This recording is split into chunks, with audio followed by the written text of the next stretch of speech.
Started at 6:30, did the pledge, and went into executive session, and finished with it as quickly as we possibly could. So now on to the rest of the regular public session. Can I have a motion to approve the minutes of the regular public meeting of February 24th, 2025? Mr. Lawrence, Mr. Farashudin can second. All in favor? Any opposed? Any abstentions?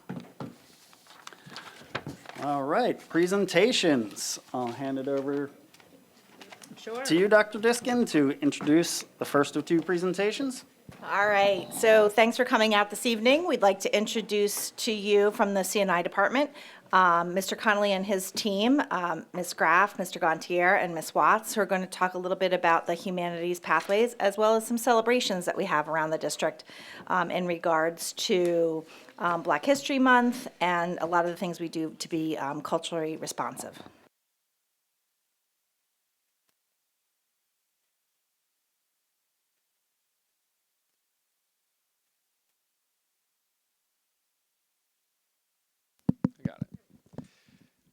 Good evening, everyone. Thank you very much. This is our fourth installment in our Pathways presentations.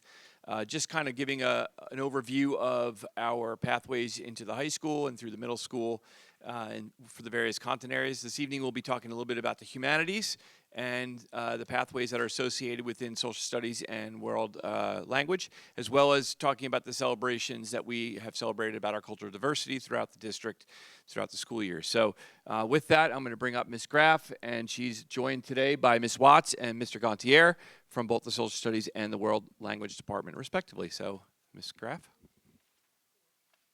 Good evening, thank you.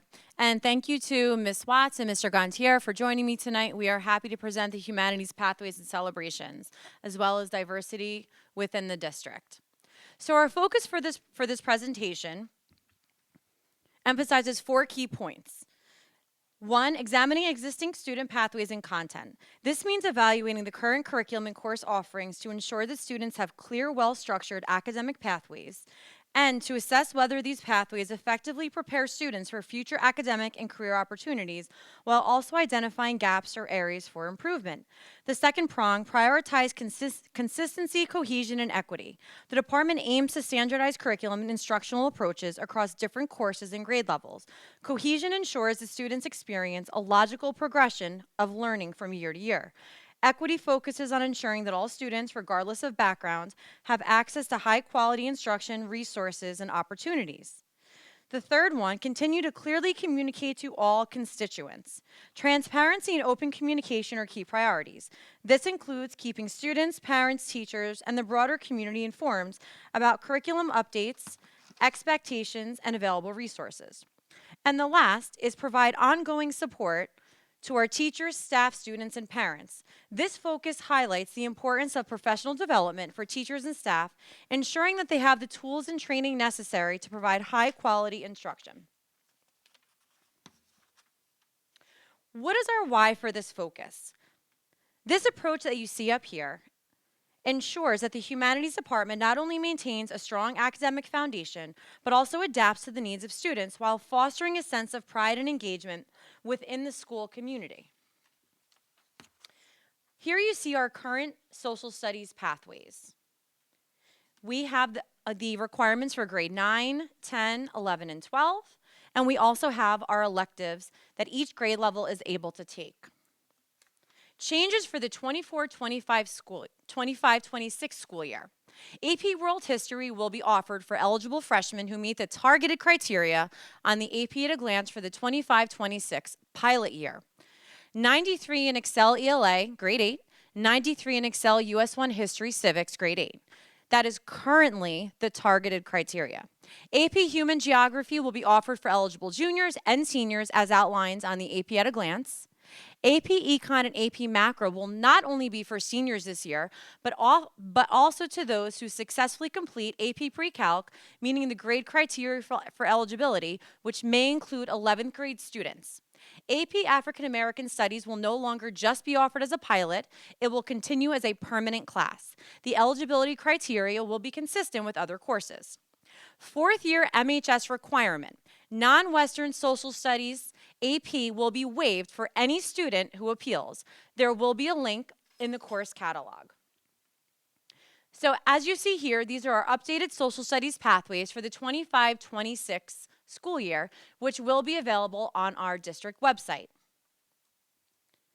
And now we have the updated social studies elective pathways. We are very lucky in Millburn to have numerous electives that students are able to choose from at each grade level.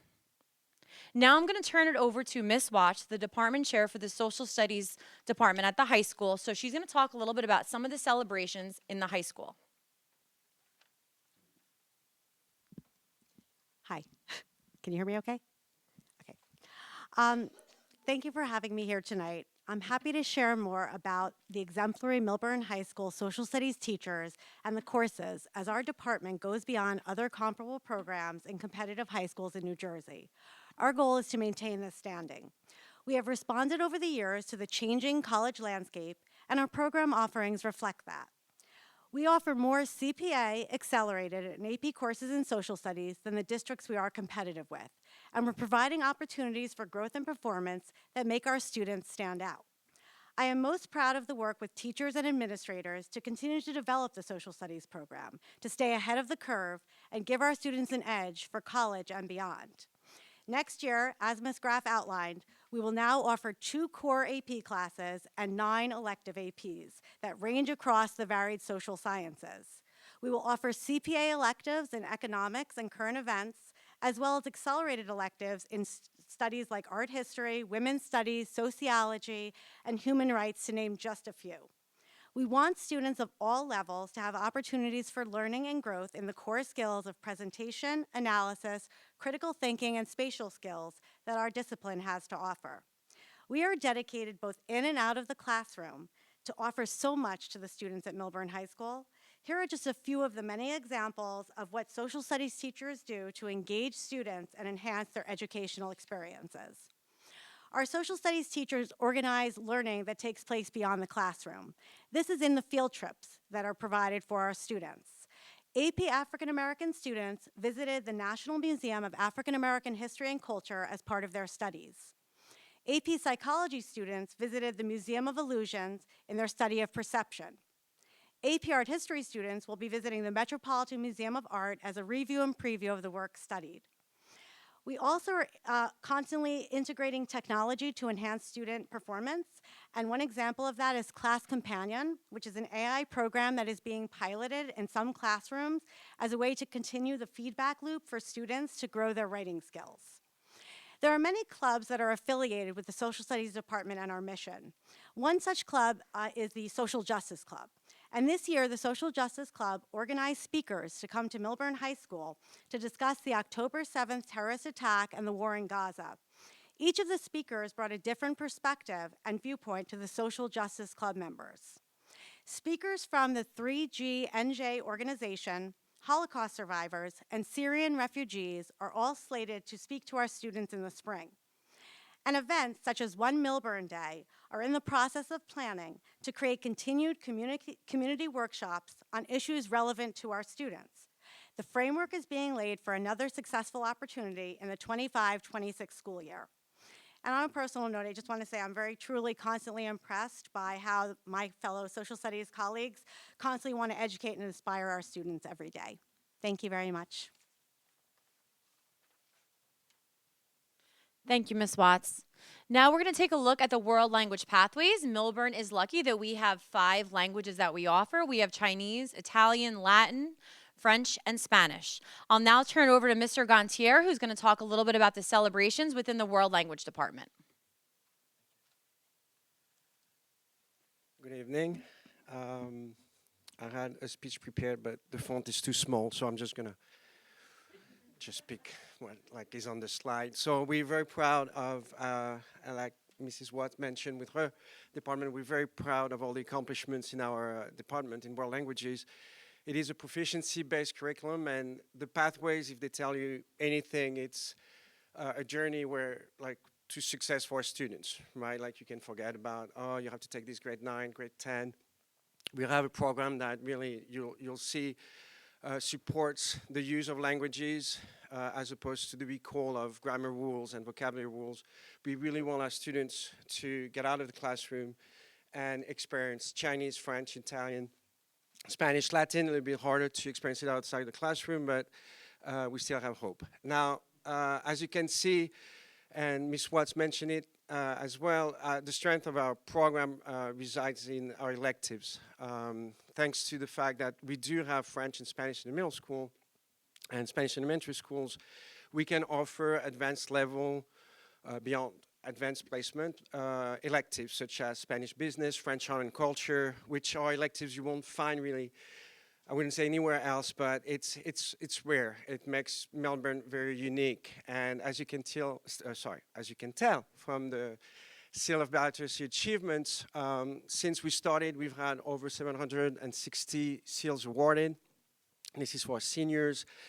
And this year we have a student who's going to graduate with 4 seals of literacy. So our students are doing very well, and we'd like to think that we have a role in it, but definitely they work hard, and they also really play a big part in the success of the meeting in world languages. They were so successful that we had to eventually give up and create our own annual world language ceremony where they will receive the senior awards, National Honor Society, like I said, the Seal of Literacy, and the list goes on. Fortunately, I have to read the list with the names, and that makes for interesting time when I cannot pronounce their names, but they know me and don't care. One highlight really that we're really proud of in terms of making a real world curriculum, one of the latest development is the team partnership. It is a club in our, at the high school where the students in French and Spanish will work with actual companies, industries to work and help make a, like, let's summarize, a better world. So they do volunteer work, and they look at how to have global awareness and be a responsible entrepreneur. Which is a French word I heard. And finally, I think, beyond the classroom and what happens in the classroom and the trips that they take to France, Spain, and Italy, we have also the magazines that have been, if you have a chance, just pick them up and look at them. I think they speak for themselves. It's extraordinary. They've won awards, but it's not really about the awards. It's about how creative they can be in a target language and sometimes languages. So we're really proud of that. And if you do want to know more about our program, you can go on our website. You can find it on the high school website, the link. Thank you.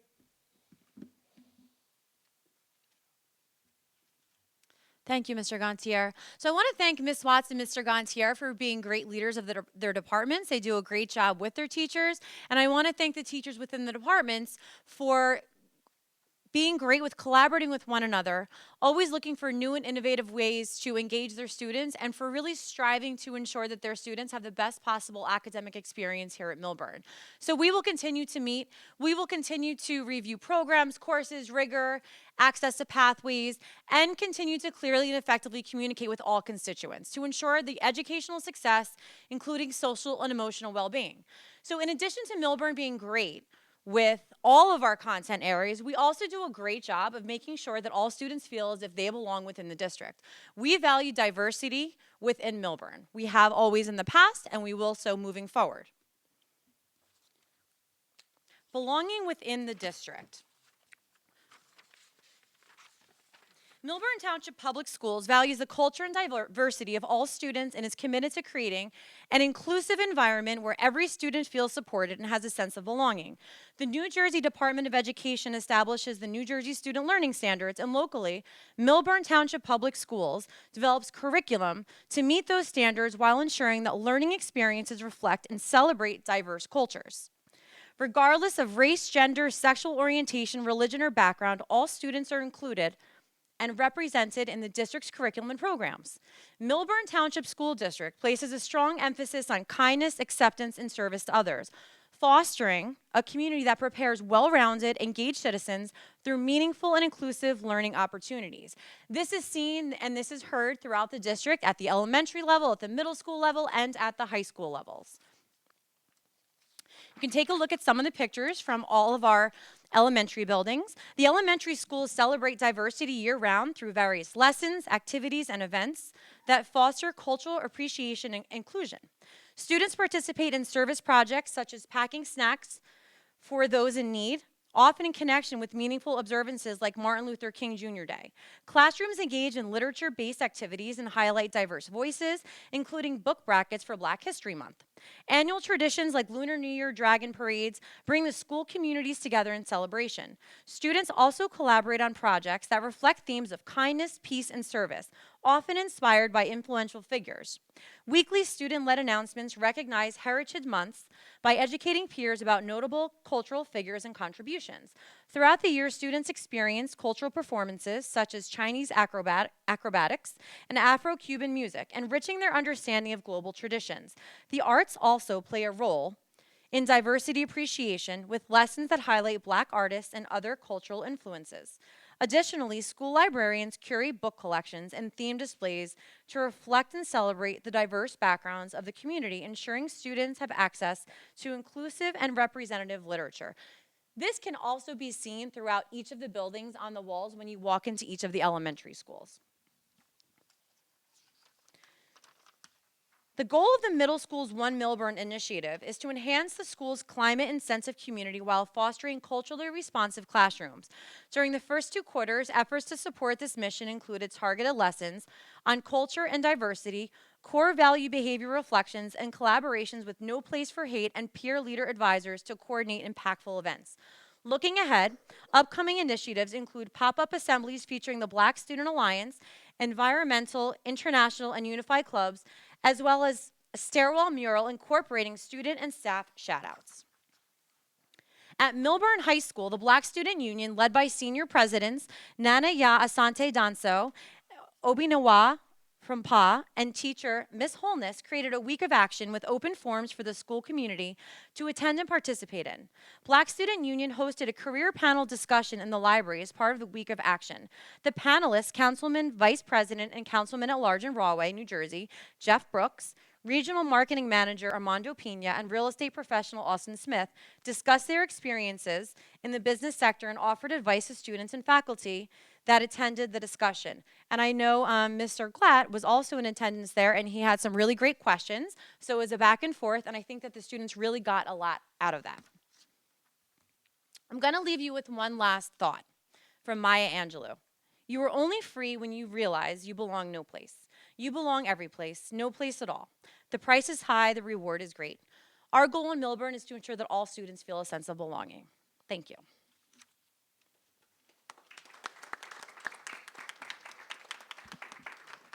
Just want to take this opportunity to thank Ms. Graff for putting together the presentation, and for Ms. Watts and Mr. Gontier for sharing with us the great ways that they kind of bring the curriculum to life and really allow students to apply the curriculum to real-world opportunities through many of the opportunities that you saw, not only in our extracurricular pieces, but our field trip offerings and our various different types of programs. Thank you.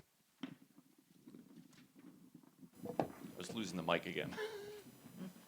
Any questions for the humanities team from the board? Ms. Bethina. Hi, thank you, Ms. Graff, and the Ms. Watts and Mr. Gontier and Mr. Connolly. I thought this presentation was really nice. I have 3 questions for you. First question, the AI class companion. You said it's to help the students with writing skills. I wanted to understand how that ties in with humanities, because typically when people hear AI, they think computer science or data science. I'm just trying to understand how it ties in with humanities. Yeah, so we're piloting it right now in a couple classes, my own included. And what you have the opportunity to do with this, I'm working right now with Lisa Nidek on it and Jenny Manis at the high school. You take a student piece of writing, you take a rubric that you've created or that you can have AI generated, and you run it through their programming, and it will give immediate feedback to the students on the writing and direct them to things on the rubric that might need to be enhanced or missing. So it allows more immediate feedback, because I will be honest with you, if I'm given a student writing to take a look at, I'm going to go through the reading, I'm going to read it once, I'm going to look at the rubric, I'm going to read it again and go through the rubric. And the students may not get it back for a couple days. So this will allow in perhaps more formative assignments for students to practice their writing and get immediate feedback from rubrics that have been, typically we so far have used teacher-generated rubrics, but it will give immediate feedback to the student writing using that rubric. And so it will continually grow their ability to write in response to a particular prompt and then follow a rubric to see the feedback. Awesome. Ms. Hynek, can I follow up with my two other questions?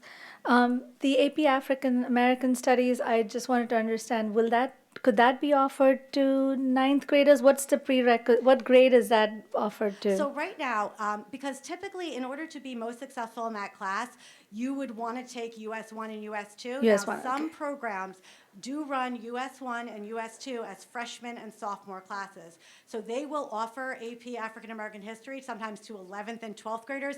I've looked at the schools that we are most competitive with, and they do sometimes offer it because most other districts do actually do a different sequencing of the core courses.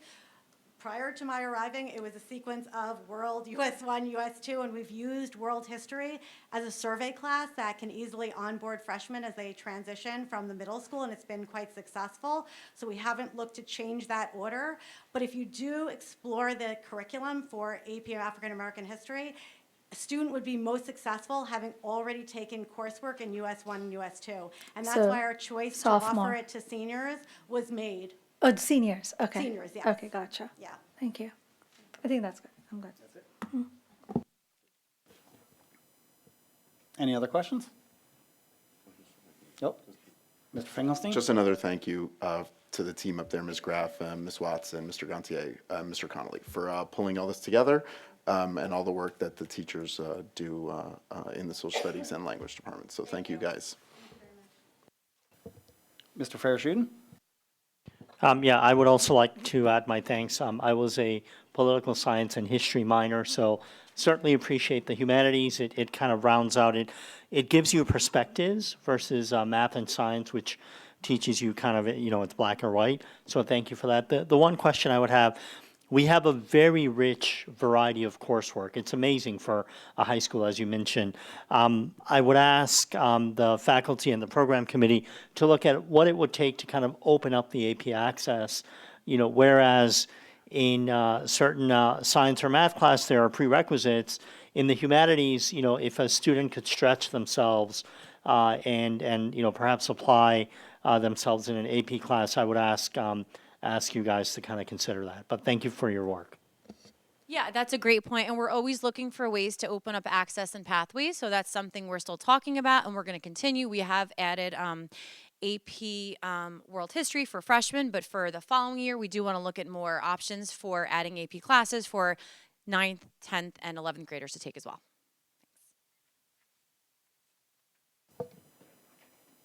All right, thank you very much. On to the budget. Are you going to introduce, or is it right over to Ms. Schneider? Right over to Ms. Schneider. All right, Ms. Schneider.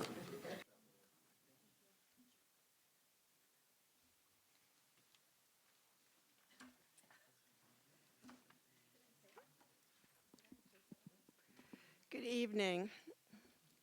Are we still on? Still on. So continuing on with the budget development, budget discussions, tonight we're at the point where we're ready to ask for the approval to submit the budget to the county for review. Tonight's presentation will again review the budget. Thank you. I need to grow taller.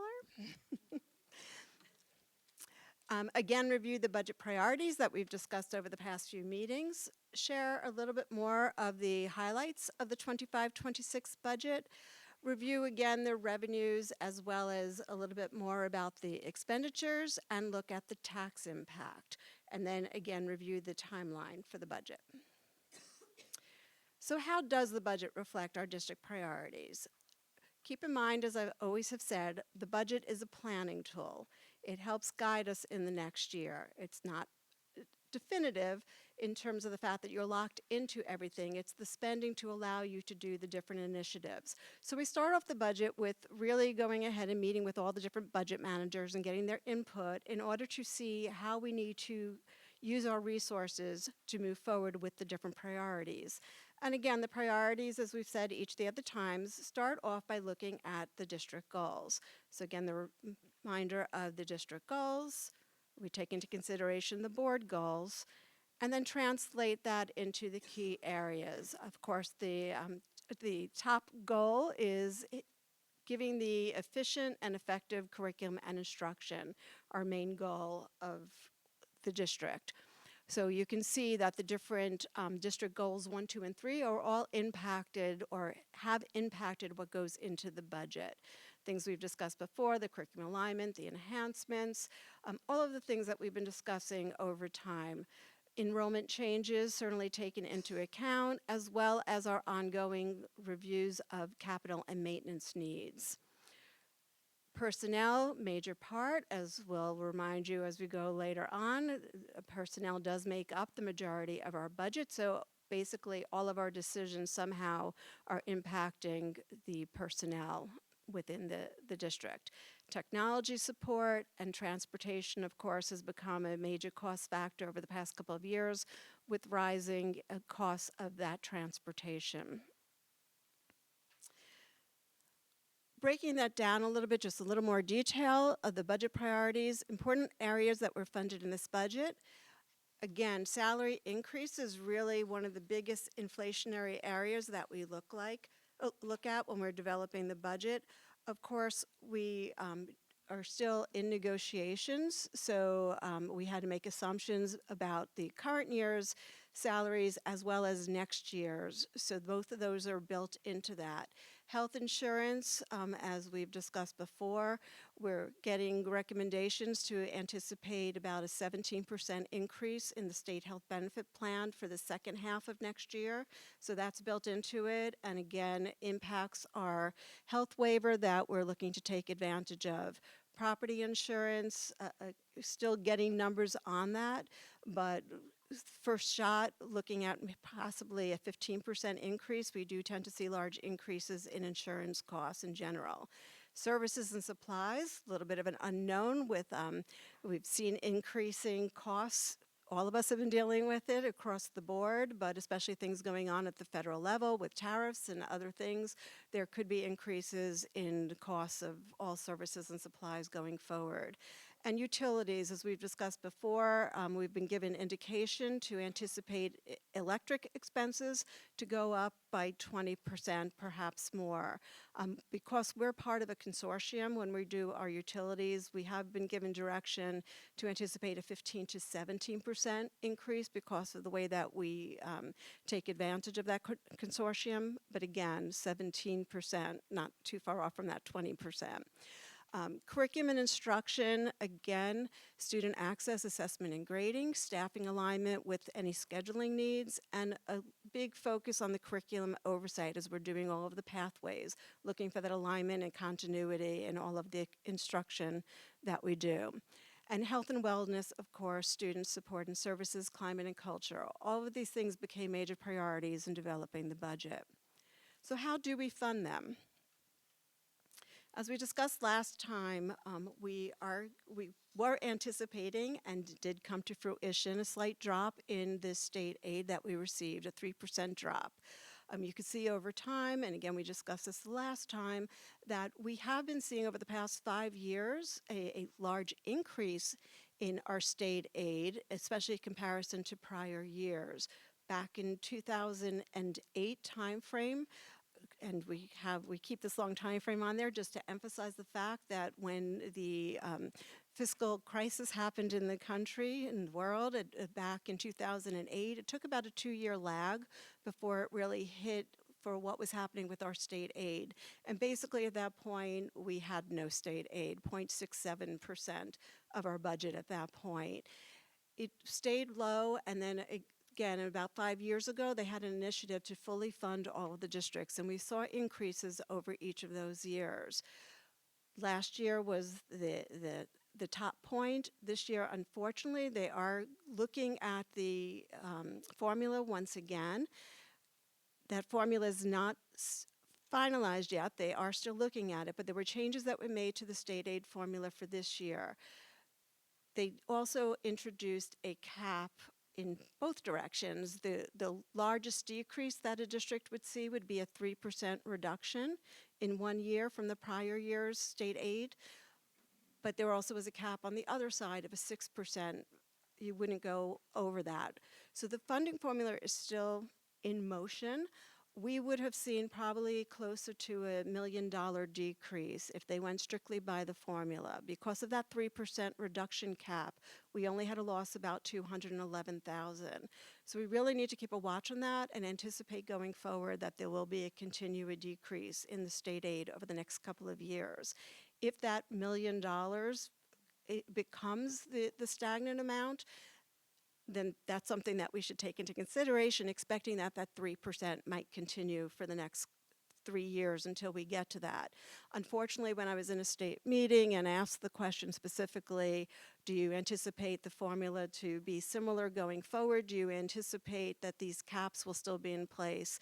The answer was each year is an individual year. We don't have an answer for you, but something to definitely keep in mind. That was a lot about state aid, which only makes up about 6%, 6.5% of our budget. So looking at the different components, as we've discussed many times, and we'll see this on the next slide, the majority of our budget is made up of the local tax levy. We're allowed to increase the tax levy by 2%, as well as take advantage of any waivers that are available to us. And we did have the health waiver available to us of close to $1 million. We are looking to take advantage of that, which puts us at about just over a 3% tax increase. The tax increase, though, this is what I'm talking about here, is strictly our operating budget. The overall tax increase takes into account also our debt service aid, and we will talk about the tax impact later, so you'll see when you take that into account, it's less than a 3% increase overall. The budgeted fund balance, again, comes out of our audit, and we try to keep that flat so that we don't have to count on more or less of revenue from that source, because once we start deviating from that, especially if we go up, then are we sure that we can rectify that or redo that each year? Tuitions, we are expecting a decrease there. We have some special ed students from out of district that are coming to our program. We're not sure if they will be here next year or not. So to be conservative, we are not anticipating that expenditure.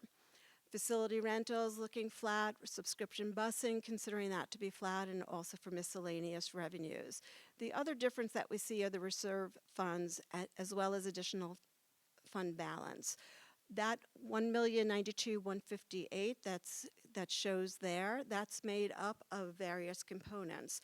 $580,245 is money that we're looking to take from capital reserve. That's in order to fund the Nigel field replacement that needs to take place, and so coming directly from capital reserve as a capital project. Another $300,000 we're looking to take from maintenance reserve. That's for the stream bank erosion project over by the paper mill field. Again, going into our maintenance lines, but directly tied a little bit more than what we typically would spend or anticipate spending on a specific project. And so we are requesting the transfer of that $300,000 from the maintenance reserve to fund that portion. And the remaining $211,913 is the difference from the state aid that we lost. We're asking to take that from additional fund balance that was available to us at the time of the budget. So total increase that we're looking at, or total taxes, $112,227,057. Again, looking at that breakdown in a chart format, just under 90% of our budget does come from the local taxpayers. 6.5% coming from that state aid, 2% from the budgeted fund balance, and the other are really made up of miscellaneous as well as those reserve accounts that I just talked about. If in fact we were not using the reserve accounts, then the local tax levy would be closer to the 90% that we've seen in the past. So how did we get to a balanced budget? I remind everyone that the balanced budget is not just a matter of reducing to get to the amount that we needed to make up, but it's an ongoing process that goes up and down as we're having the discussions. So some of it is adding some expenditures as well as reducing some of the expenditures to get there. So we did see the reduction in state aid. We are looking to take advantage of that healthcare adjustment. We are asking for the additional fund balance as well as the use of capital and maintenance reserves. That's the adjustments on the revenue side. From the expenditure side, we have been continuing to have discussions. We get more and more information. Remember, this process starts last summer, really starting to get information from the budget managers in September and October. So every day that goes by, I literally get a little bit more information. And so sometimes some of those costs are going up and some of them going down. But we did, as we get more information about program needs, technology, facility, what we could purchase out of the current year versus keeping in next year's budget, all of that is things we take into consideration to find some efficiencies. But at the same time, we did have some additional expenditures, staffing increases for district initiatives that we've been discussing, the adjustments, as I said, for insurance and utilities as I get more information each day. Textbooks, professional development, and buildings and grounds and technology, you could see they're talking about different schedules. So in the past, we've had the technology replacements of Chromebooks. In fact, it's on tonight's agenda for approval for 2 classes that we always get new Chromebooks. We're trying to build more and more of that into the budget so that we don't have fluctuations from year to year. So for instance, in curriculum and instruction, we've been working to create a review schedule so that not all of the textbooks are being replaced in the same year and not the PD for it taking place in the same year, but coming up with a dollar amount that can support a 3 to 5 year replacement so that you have a group that's in that first schedule all being replaced in the first year for textbooks, but then doing the professional development in the next year when a different group are having the textbook replacement take place. That allows us to go ahead and have schedules where we're doing replacements, but the budget is staying similar from year to year. It's just different programs that are being reviewed. A reminder, again, the majority of our budget is built up of salaries and benefits, 81%, with 19% falling into non-personnel categories. That breaks down further, that 19% to 12% what we call non-discretionary versus 7% discretionary. The non-discretionary is called that because it's obligations that we basically already have, things that are mandated. Transportation mandates that exist, the out-of-district tuitions that are in students' IEPs.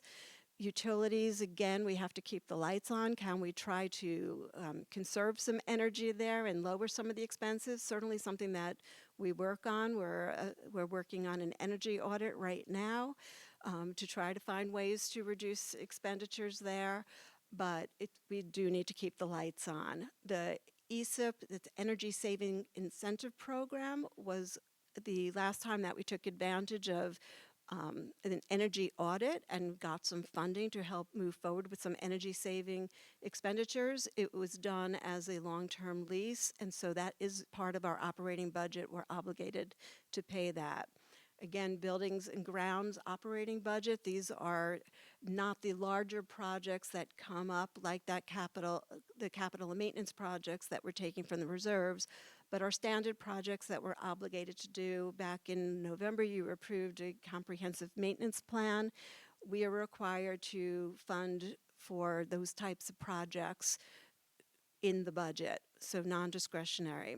Technology leases, again, printer leases that we currently have already obligated to, must pay for them, same as we do with our copier leases, and that too, there's a a resolution tonight asking for approval for 2 replacement copiers. And we will then be obligated to make those payments over the next 5 years. And tuition reimbursements, that's something that's out of our collective bargaining agreements. Anything that's in there that we're committed to, we must, even if the funds are not fully utilized in a year, we must include them in the budget as they are obligations that we have. Which leads us to the discretionary. Not a lot that's there, as I've explained in the past. These are not things that necessarily are still discretionary. We have in there technology, which is basically keeping our internet going. That's something that probably should move over at this point to the non-discretionary, because I don't know that we can provide the kind of instruction that we do without that. The other things there, as it says, athletics, when we talk about curriculum instruction, you could see professional development that's there. There's different areas that we look at that we have a little more discretion over, things that we still want to move forward with, but there is a little more flexibility. Unfortunately, at this point, because that number is as low as it is, if we do continue to see lower state aid or other reductions in revenues, that's when we may have to look at staffing, something that we really don't consider discretionary, but that's where we ultimately will have to make some decisions going forward. And how does that all break down? It's available for the public, the board members all have, and it will be up on the website tomorrow. We have the consolidated budget that we put out that reflects the state reporting that we need to do. More information than we're obligated to put out to the public, but we try to be transparent and give all of the information so it reflects exactly what goes into the budget software when we do our submittals. And they break things down by different categories. Regular education that's up there, for instance, is everything that has to do with regular education, the general ed population. It's the teachers that teach the general education. It's the textbooks that are associated with it, the supplies that go with it. Same when you look at the 19% special education, built into that are the teachers who teach special education, any of the related programming having to do with special education, the textbooks associated with that, as well as the supplies from that program. So just it gives you a snapshot of where our spending goes in which category. This is very similar to what we've seen year over year, so even as we're making adjustments in our different expenditures, the categories that it falls into has been similar from year to year. And then the other part of the budget, as I said, what we were talking about prior to this slide has really been our operating budget. Also built into the budget that goes to the state are our grants, the federal programming that we get, as well as the debt service that we owe. And just a reminder when we talk about debt service that back in 2020 we did have the camp programming, and we've been really utilizing that with all of our maintenance decisions going forward. So at that point, it was talking specifically, we were looking at having a level debt service. And the different colors here represent the different years of bond sales we've had since then. 2020, prior to that, is what's shown in blue. The orange color is the results of the 2020 bond sale, and then the green shows the results or what the debt service level was after the 2020 bond sale. And we were really looking to try to get a level debt service of about $5 million. And you could see that we've achieved that over time. When we get to 2029, the blank area that's filling out that difference is when we're anticipating having another bond sale or having the debt service fall off, that the results of the bond sale would come into that point, which means that 2027, 2028 is likely when we'll be looking to have another bond sale, so that in the 2026, 2027 timeframe, we'll be starting to identify projects for the next referendum. So trying again to full transparency of what the discussions have been to get us to where we are and where we anticipate going. As we build the budget, we still keep all of that in mind. And again, just want to remind you that even when we talk about the buildings and grounds budget and what's taking place within the maintenance budget, there's a lot of other projects that are going on.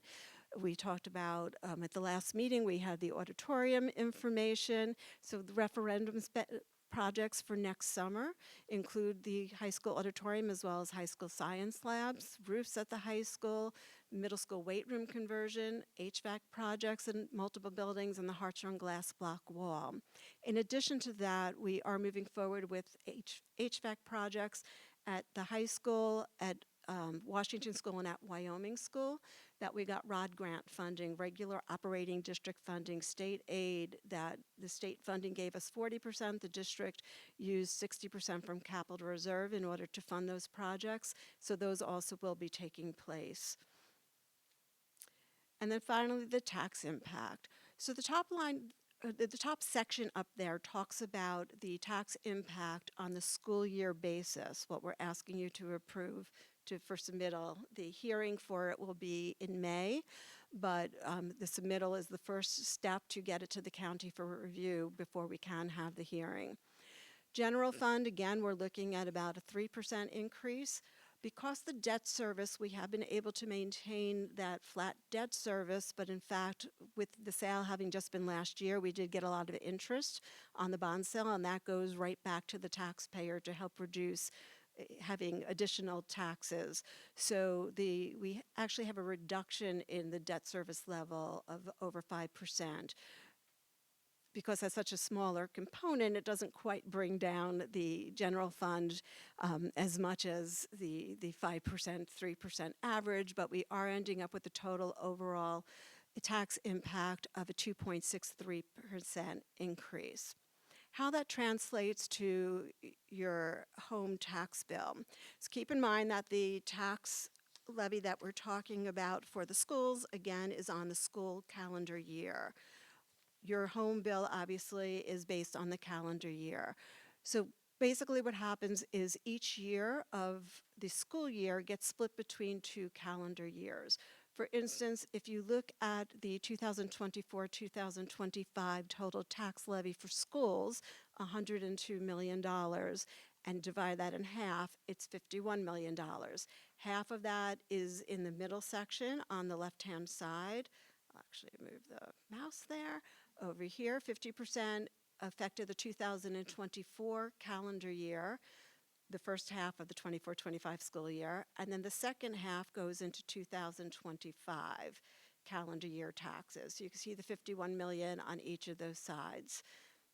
So that gives you your totals, comparison 24-25 calendar years. That translates back down to the estimated tax impact. The increase that we have on based on the equalized assessed value ends up being about a $13.67 increase. If you do that on $100,000, I'm sorry, that's on $100,000. If you look at $1 million house and compare it from one year to the next, you're looking at an estimated increase of $137 annually. It's a little bit more complicated than that. Boards in the past had asked that we do it on the $1 million just so that people can compare one year to the next. If you look at the consolidated budget document that we have in there, there's this page 2T, it's 2 tax page. It gives more of a breakdown that talks about the equalized valuation for the town as well as the average assessed house value. When you look at the average assessed house value comparing from 2024, assuming that if your house was the average in 2024 and then again is the average in 2025, you actually end up with an increase of $384 for estimated increase for the tax year 2025 over the 2024 year. It's a little complicated because the average values are changing from year to year. And again, that's why we put it up here, just to give you an idea if it's $1 million to $1 million. But the truth is that if you have a house that is at the average housing value for the town, you will see about a $384 increase annually based on this proposal. And what are the next steps in the budget process? So again, tonight we're asking for approval to submit the preliminary budget to the county for review. The deadline to do that, statutory deadline, the board must approve to submit to the county by March 19th. This was the last board meeting before that. The county then will review. If they have any questions, they'll come back to us and ultimately give us the approval that we can go ahead and then advertise. And public hearings must take place statutorily between April 24th and May 7th. Our board meeting that falls into that schedule is May 5th. And so we are looking to have the public hearing as well as the resolution to adopt the budget at that May 5th meeting. The deadline to adopt the budget is actually May 14th, but we try to do it all at one meeting. And that's the budget to date. Any questions? I will, before you get to questions, I've shared this all with the board members, so the public knows. You can see also on the agenda, it doesn't just say approved submittal of the budget. There's a lot of information that's in there. We're required to spell out multiple portions of the budget, where the funding's coming from, and we're taking it from reserve accounts, to talk about the taking advantage of the tax waiver, the health care waiver. All of that is spelled out because we are required to do that. So, and then I will take any questions. Thank you, Ms. Schneider. Very thorough as always. Any questions? I think we've all asked a lot of questions in the background, so it's not like there's no questions from the board. Mr. Reddy always has something. It's not a question. I just want to thank Ms. Schneider for her diligence and planning for school years well beyond your time at Millburn. We'll miss you very much.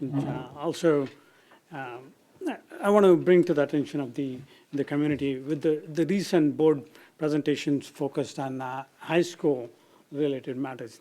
It might give the impression that the board and the administration is not paying attention to the elementary schools. One thing that Ms. Schneider mentioned in between, I don't know how many people were paying attention to that.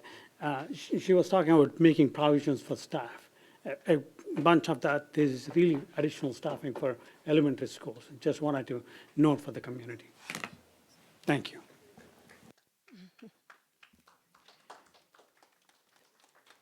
Thank you. And we've had this discussion in the Finance Committee. Thank you, Mr. Reddy, for commenting on the future. Yes, I will not be here, but I am working very hard to try to have a budget that's going to be somewhat easy for whoever takes over, and certainly sustainable, with trying to get those different levels in there for the rotational processes of our different spending, so that next year you shouldn't have to do increases on it. Hopefully that baseline is there and will become stationary going forward. There's always going to be adjustments, things always change, but trying to do that and leaving lots of notes for whoever takes over, details of what's behind each of these numbers and lines. So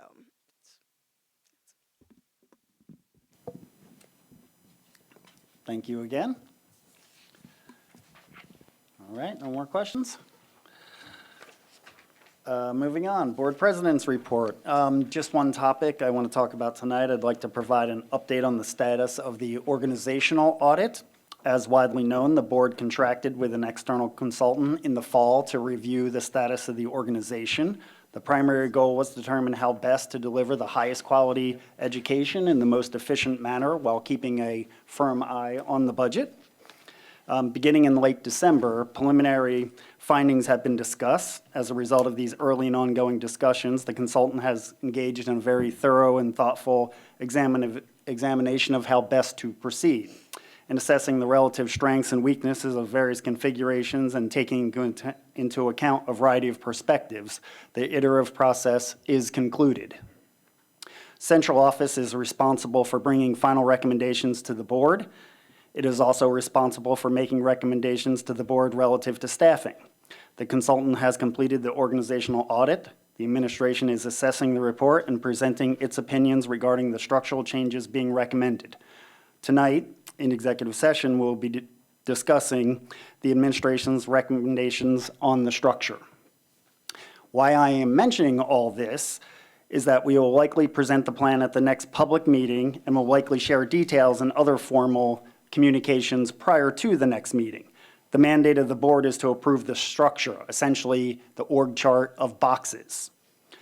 We do not discuss individual names that could fill those boxes. It is the job of the superintendent and the administration to put names in those boxes, and they will run a process to do just that. The board and central administration have had many discussions with various stakeholders, and we have embraced many of the issues raised by you, the public. As we begin the rollout, you will likely hear information about the plan ahead of formal approval and communications. While we would prefer that we not engage in speculation, we know it's inevitable. The board needs to speak with the staff and our associations about the rollout before formally approve. My ask is that you wait for formal communications from the board or the administration in order to get full context prior to determining the impact of the potential changes on you and the district. Thank you. Superintendent's report is next. Dr. Diskin. All right, good evening. I would like to also thank Ms. Schneider, her department, and all of the budget managers for all their help in the development of the next year's school budget. It is a very intensive process to ensure that we have the staff, the resources, and the support to run a very successful district. And again, like everyone has said, we will miss you dearly, and I know you're just a phone call away. Yeah.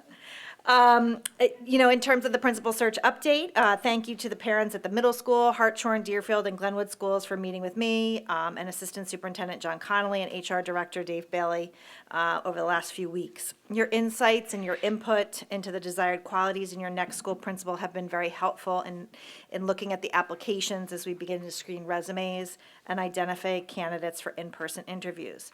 I will also like to thank the staff who also contributed to the input sessions that we held, and as well, we continue to look and work to find the very best school leaders for our district, and we look forward to sharing those decisions with you in the upcoming months. As recognized, the fire and security drills in item H1 represent the drills for the month of February for all of our schools. We'd like to announce the spring musical. It's time to get your tickets for the Millburn High School Limelight Players presenting Big Fish this weekend. March 14th and 15th at 7:30 p.m. and March 16th at 2. Tickets are available on the website. And the middle school has their spring musical, James and the Giant Peach, March 21st and 22nd at 7 p.m. and March 23rd at 1 p.m. We look forward to those exciting opportunities for our students to showcase their talents.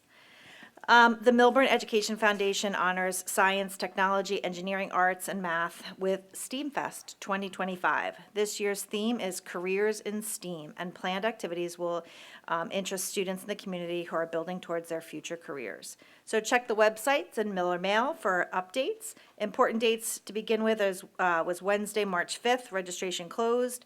Saturday, March 15th is our film festival, submissions are due, and Sunday, March 16th, registration closes for STEAM Fest activities.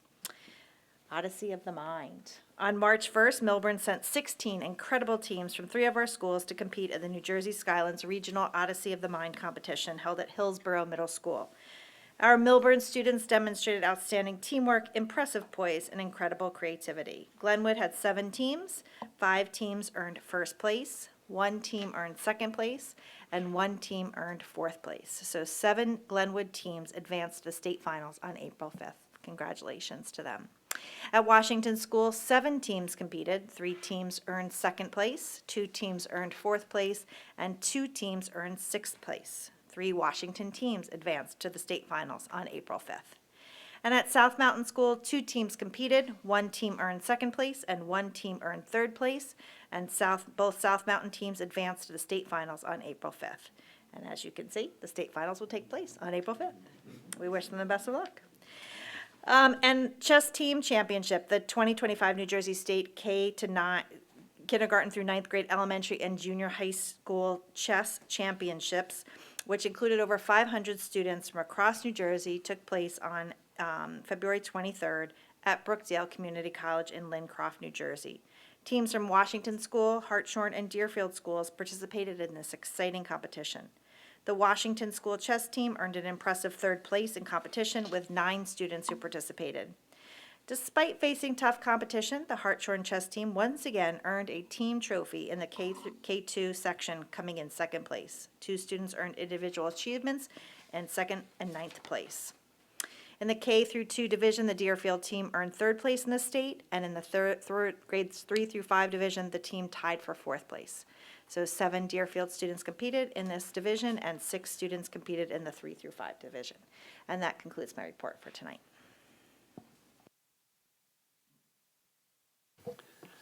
Thank you, Dr. Diskin. Moving on to committee reports. Student Representatives Report. Mr. Glatt. Good evening, members of the board, parents, and our dedicated teachers and administrators. I'm pleased to report that our most recent liaison committee was an excellent one. You might be thinking, what on earth was discussed at this meeting? It's not like there's a reoccurring topic Zachary brings to the board meeting every single meeting. Well, if you guessed that, you guessed wrong. The topic of discussion was none other than junior privilege.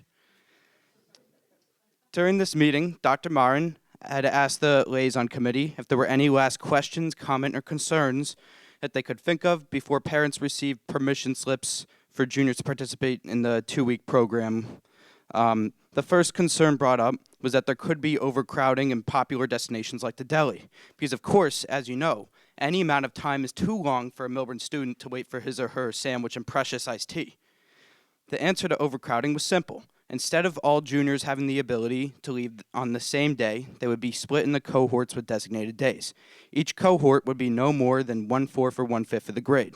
A follow-up question was brought up about this idea. How am I supposed to socialize with my friends if they're most likely split by last name? Well, Dr. Martin had an answer.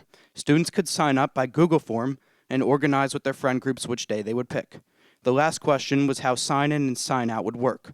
The answer to that was that it had been worked out in the kiosk systems that all juniors can punch in their code the same way as seniors, and the technology is able to handle giving access to different students on different days.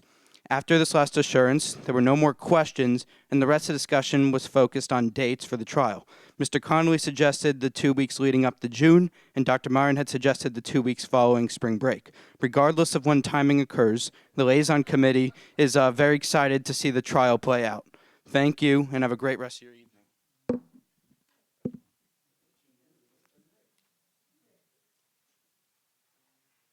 To be determined.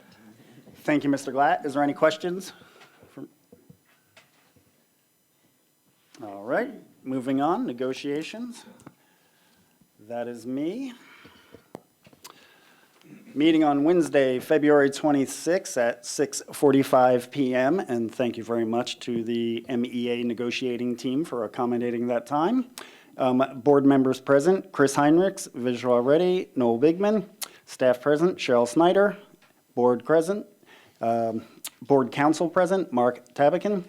MEA members, Louis Infanger, Daniel Green, Christina Yurkowski, Chris Shelp, Katie Mitchell, Bob Smith, Sandy Tekenor, Rabin Finkelstein. NJEA, Louis Delgado. The meeting started approximately 6:45 p.m. The MEA and the board continued to discuss proposals.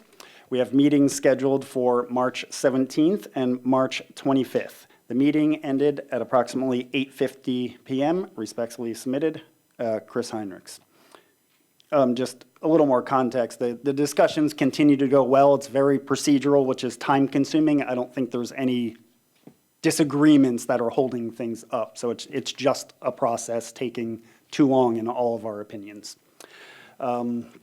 Moving on, finance and facilities. I think Mr. Farashudin is reading the minutes. Finance and Facilities Committee met on Wednesday, March 6th at 7:05 p.m.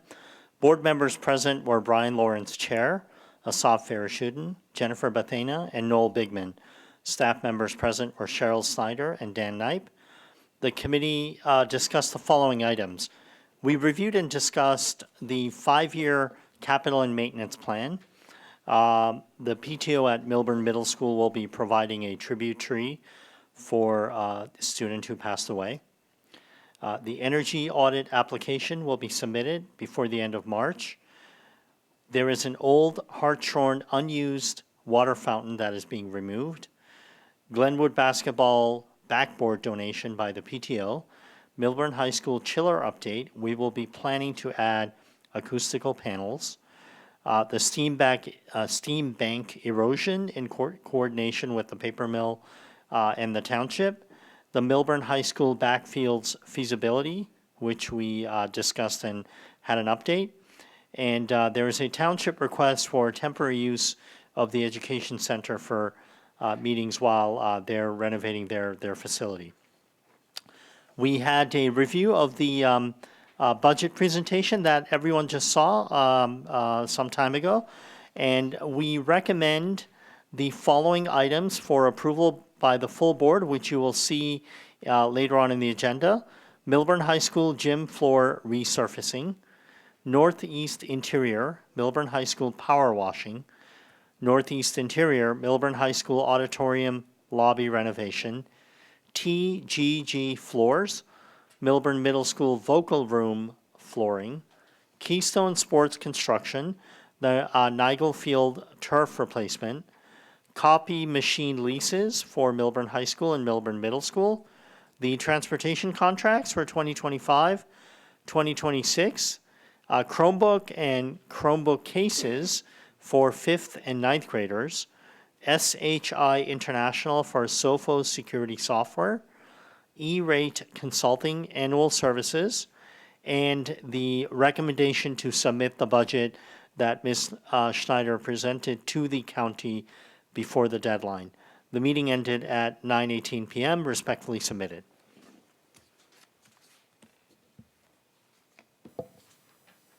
Any questions from Ms. Farashuden? Moving on to program, Mr. Finkelstein. Yes, thank you. We had two meetings from the last board meeting. The first meeting was Friday, February 28th at 2:30 p.m. Board members present were myself, Andrew Finkelstein, Viswa Reddy, Cynthia Longley Richards, and Priya Shivani.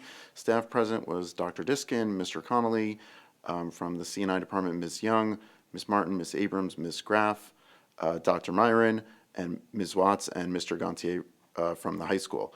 Ms. Graff, Ms. Watts, and Mr. Gantier presented a draft of the Humanities Pathways presentation, which the community saw tonight. The committee asked various questions, including qualifications for the new 9th grade AP offering, as well as other general prerequisites for humanities AP classes. Mr. Connolly and Dr. Myron then led a discussion about increasing the number of AP courses that would count toward the GPA. The committee then discussed high school grading regulations, potential changes, and focus items for the second semester. There was finally a conversation about the draft MIM, which is the Millburn MIM Mindset. Millburn Instructional Mindset, thank you, with Mr. Connolly, and the meeting concluded at 4 p.m. The second meeting was Friday, March 7th at 3:30.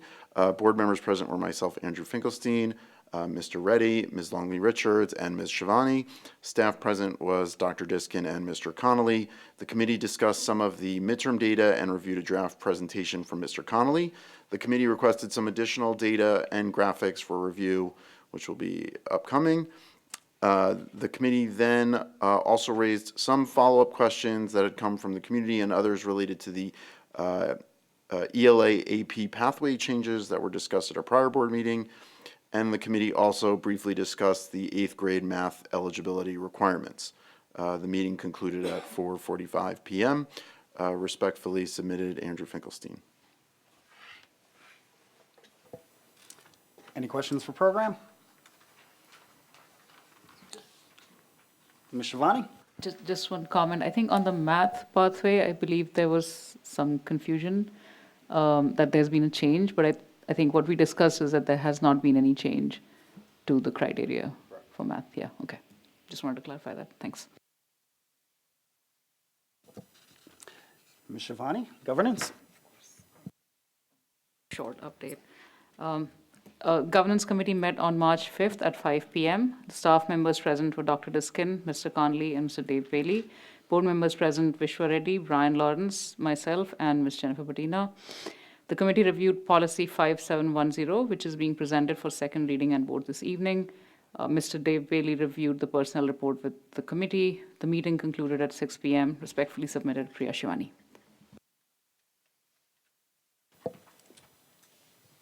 Any questions for governance?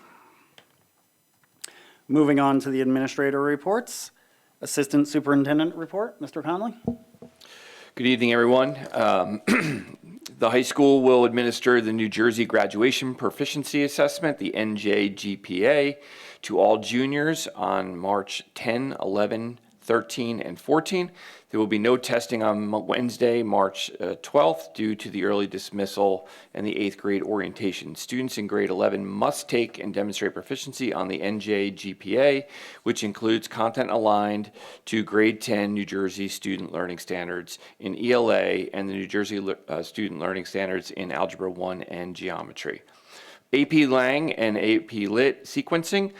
The English department continuously improves to ensure the curriculum, instruction, and assessment are tailored to students' needs at each grade level. Shifting AP Literature to junior year and AP Lang to senior year improves the vertical alignment for Millburn students. AP Literature builds on the analysis and composition skills from grade 9 and grade 10, making a logical and recommended progression for those courses. Currently, junior AP Lang students must take the British literature to graduate. Since AP Literature includes British literature, it fulfills the requirement and frees up an opportunity in their schedule. AP Lang focuses on the rhetorical analysis of information and informational text similar to the complexity of college level reading. While this shift may seem significant, it is designed to support students. Teachers have received AP training and are working hard to prepare for a successful transition to this year. We are confident that committing to this progression is the best pathway for Millburn students. As always, we will evaluate this decision and make the necessary adjustments moving forward. Moving on to the art show. On Thursday, March 6th, we celebrated Youth Art Month, showcasing the K-12 student artwork at various media, including drawing, painting, crafts, sculptures, and digital art. We thank our art and music and dance teachers for their dedication and hard work in making this an event successful, highlighting students' incredible talents and creativity. The Maplewood Art Exhibit will take place at a Paper Hat, and they're currently featuring artwork from Deerfield and South Mountain students. Thank you to our art teacher, Samantha Banker, for fostering creativity in our young artists. SEL Day. Washington School celebrated hashtag SEL Day on Monday, March 3rd, with a fun-filled camp event with We Celebrate Day. Students and staff participated in various activities focused on social emotional learning.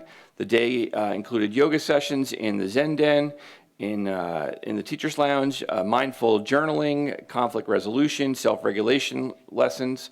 MHS sophomore Olivia Schindler played the harp. It was a day full of valuable lessons for everyone. Read Across America Week. The Read Across America Week, held in early March to celebrate Dr. Seuss's birthday, promoted reading and literacy through fun activities.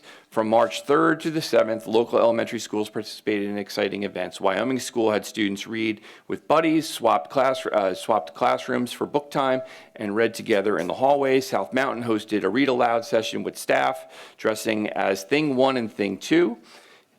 Glenwood School held Dr. Seuss themed Spirit Week. Deerfield built excitement for upcoming author visit with Mr. Wolf's class-themed dress-up week, and Hartshorn School's highlight was Dress-Alike Storybook Character Day during their Spirit Week. And then finally, we have Pi Day on March 14th. Classrooms worldwide will shift their focus to math as they celebrate the International Pi Day, or Pi R Squared. Is a mathematical constant used to numerically represent the ratio of a circle's circumference to its diameter. Our staff is excited to engage in students in interdisciplinary activities to honor Pi Day. And then finally, I do have one additional one. We're celebrating Miss Melissa Hillen from the middle school. Miss Melissa Hillen, a sixth grade ELA teacher, recently featured in the 2024-2025 Newsella Educator Spotlight for her innovative use of Newsella in the classroom. Newsella is an educational platform that provides news articles and other content. It is widely used in classrooms to make learning more relevant and accessible to students. This recognition highlights the outstanding work Melissa is doing within the district. This concludes my report. Respectfully submitted, John Conley. Thank you, Mr. Connolly. Moving on to Business Administrator's Report. Ms. Schneider? As indicated in the budget presentation, on the agenda this evening is a resolution approving the submittal of the preliminary budget to the county for review. In addition to the approval to submit the budget, the resolution also contains several required components, as I had indicated earlier.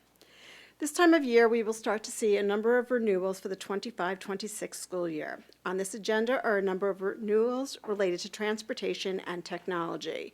We also have resolutions for replacement copy machines at the high school and middle school and the purchase of Chromebooks for 2 grades based on our annual replacement schedule. Continuing with a number of facility projects identified during the ongoing budget development maintenance project review, on the agenda are floor replacements and refinishing and power washing, floor replacements and refinishing and power washing of the high school exterior. The lobby renovations at the high school are part of the auditorium renovation. A resolution for the Nigel Field turf replacement identified as part of the 25-26 budget is on the agenda for approval this evening. In order to get on the calendar for this summer, we need to get the approval now, even though the work will not take place until July. In fact, not until after July 4th, so that the project will not affect the annual 4th of July fireworks. Still on the field. At the last meeting, a question came up with regards to the field project and asking about the status of the feasibility study regarding the backfields at the high school. That project is not included in next year's budget. You may recall that the board offered to do a feasibility study to determine the possibility of turfing the whole back area when the township was having discussions about identifying space for additional playing fields. EI Associates was hired to complete the feasibility study and did find that the fields can be developed with synthetic turf, provided that a number of design measures were put into place to address drainage and stormwater management while taking into account flood zones and wetland transition buffers. Different potential layouts and associated lighting were identified, ranging in cost from approximately $4 million to $8.6 million for the fields, an additional cost of $1 million to $2.8 million for lighting, depending on the coverage. This information has been shared with the township for consideration, and we anticipate continuing discussions in the near future to determine if this is something that either party is interested in moving forward with. And that concludes my report. Thank you, Ms. Schneider. Moving on to public comments. Please state your name and address for the record. Public comments will be limited to 3 minutes. If you hear the alarm, please just finish your thought. You can come back as many times as you want after everyone's had the first chance to speak. Responses to questions and comments will be posted to the district website before the next board meeting or within 10 school days.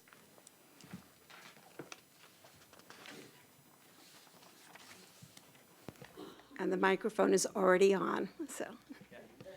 Siddhant Mishra, 11 Short Hill Circle. Okay, so I'm sure you heard it in Zach's tone. I'm the junior class president.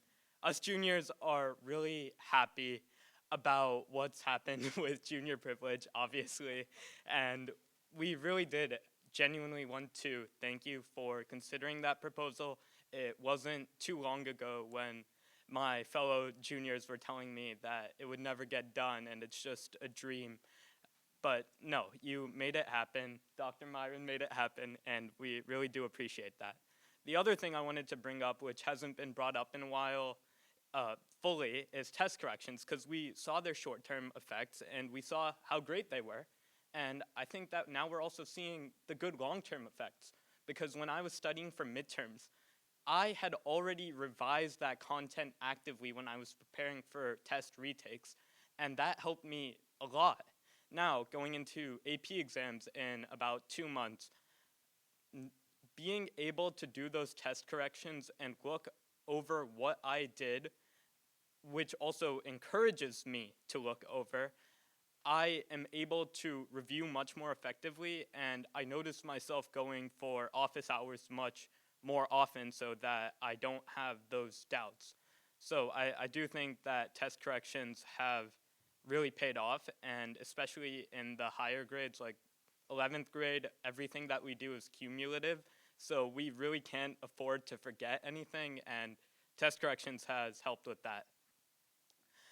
Then I do also still want to bring up February break and most of the junior classes' perspective on it, which is that it should be kept as Representative Glatt's polls have revealed. And I just wanted to propose some solutions to some doubts about adding that, or removing that week rather, from the school year. So one is that a lot of parents find it hard to take time off, and thus the break, especially for elementary school and middle school parents, can be a little bit challenging. And the first thing is that in a couple of years, when they're high school students, I think you're also going to understand from that point of view as a high school student that it becomes really challenging after midterms. A lot of kids, like a few days ago, I saw someone, or before the break, a few days before the break, I saw someone literally sleeping in class because it's just hard to be engaged when you spend a couple days completely focused and studying for a couple exams, and especially now with more AP classes being taken by students, it really is a lot of pressure. May I continue? Okay. Yeah, and then, okay, so the next thing I want to add is that what the school can do is perhaps if the program that a student is taking that starts before the school year ends isn't willing to compromise and say that you can take 2 or 3 days off of this program because your school is more important, and most programs, from what I've heard, are willing to make that compromise. What we can do as a school is say that will mark those days as excused absences as long as that program has no other session that you could have signed up for. So as long as there's some valid argument there and you're doing it for an academic pursuit, I think that we should be giving those as excused absences. And going back to the break itself that week, I think we can work with, for example, the tennis teams, soccer teams, Model UN teams, debate teams to set up classes and activities from, say, 9 a.m. to 3 p.m. on those February break days, just so that students have an option. And I know that a lot of middle schoolers are already involved in the after-school club program, and this could, in many ways, just be a natural extension of that and those topics. And I know many high schoolers who are more than willing to participate as teachers and supervisors. Okay, thank you.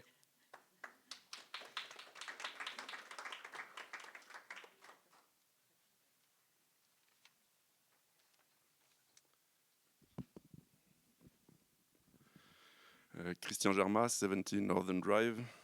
I have several questions tonight. I'll start with the questions that were raised 1 year ago about humanities pathways, and that did not get positive answers tonight in the presentation. The question is about access to certain courses, and courses restricted solely to 12th graders.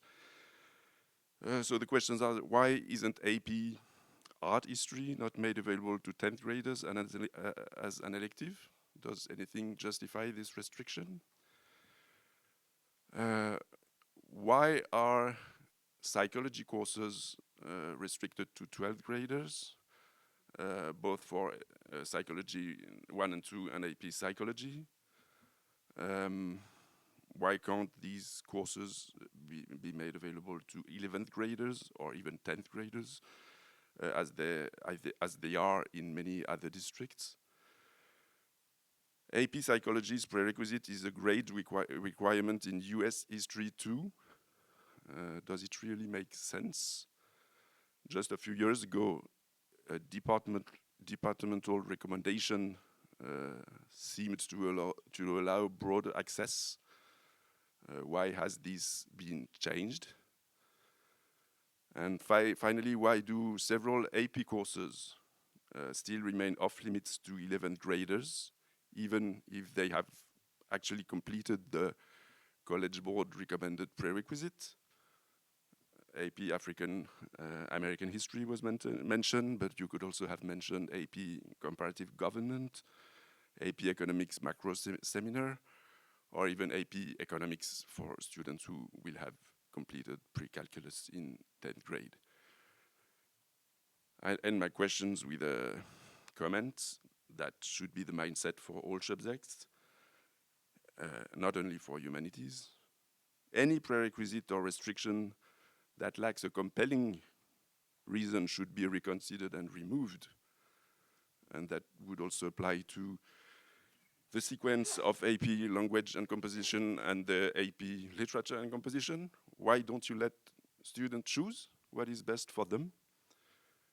And specifically, no course at Millburn should be restricted solely to 12th graders.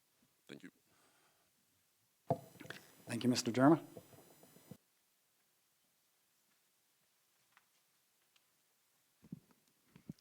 Good evening, I'm Peg Cipher. I have a student as a 12th grader here at Millburn, and I also have a daughter who graduated in 2021. And I want to thank you so much, Dr. Diskin, for giving that extra shout out for the high school musical next weekend with Big Fish. And I want to, I have a little something for you that where we had a whole bunch of students that were spotlighted in the Millburn Short Hills magazine.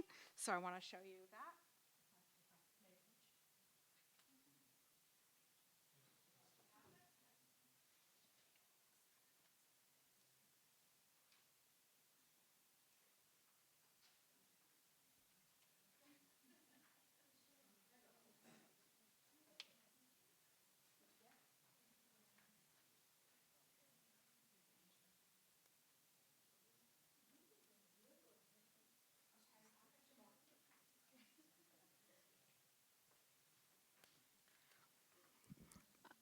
So what's really ironic about this is that in 2020, on Monday, March 9th of 2020, you saw these students and more featured here at the last board meeting right before we shut down for COVID, and they presented a couple of numbers from 13, the musical that was going to be done at Millburn Middle, and then that show never happened.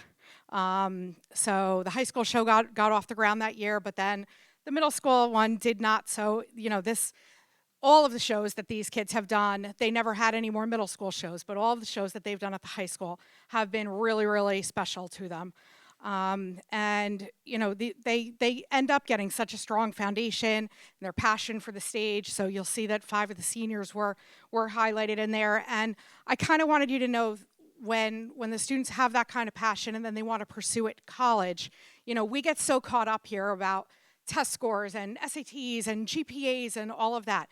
So the students that you're looking at on that cover applied to upwards of 30 colleges, because not only do they have to get accepted academically, so the same scores, the same SATs, the same everything, but then they have to provide pre-screen videos to all of these colleges. So they have to submit, a lot of times it's 3 vocal numbers, 3 monologues, sometimes 2 or 3 dance numbers, and then if they're lucky, with thousands of applicants from all across the country where every kid has been, you know, the star of their little high school play, then they're lucky if they get invited to audition live. So then they travel all over the country and interview and audition for all these programs that take maybe between 12 and 24 students, obviously half boys, half girls, for these really, really elite programs in the country. And I just wanted to, again, thank you, and thank you for supporting the arts. And March 14, 15, 16, mhsnj.booktix.com. And thank you again for supporting the arts just as much as all of the academics that we do. Thank you. Thank you, Ms. Cipher.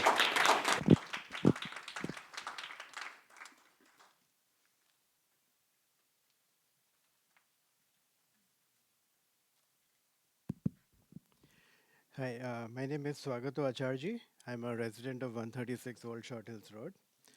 So I recently attended the high school orientation last week for rising ninth grade parents. It was incredibly insightful. It was very inspiring to see the faculty's enthusiasm in shaping our children's futures. I thank Dr. Myron and the entire school staff for organizing this event. Um, During the meeting, we heard that 8th graders will have the opportunity to enroll in AP World History as 9th graders next year. I want to say that it's a great initiative, and however, the prerequisites feel a little restrictive. Uh, the students need a 93 in both 8th grade Axel Social Studies as well as Axel ELA. Many other AP courses require around a B average in their AP or Axel prerequisites, making this requirement fairly strict versus the usual requirements. And after the meeting, I had a chance to look into the criteria used by comparable schools.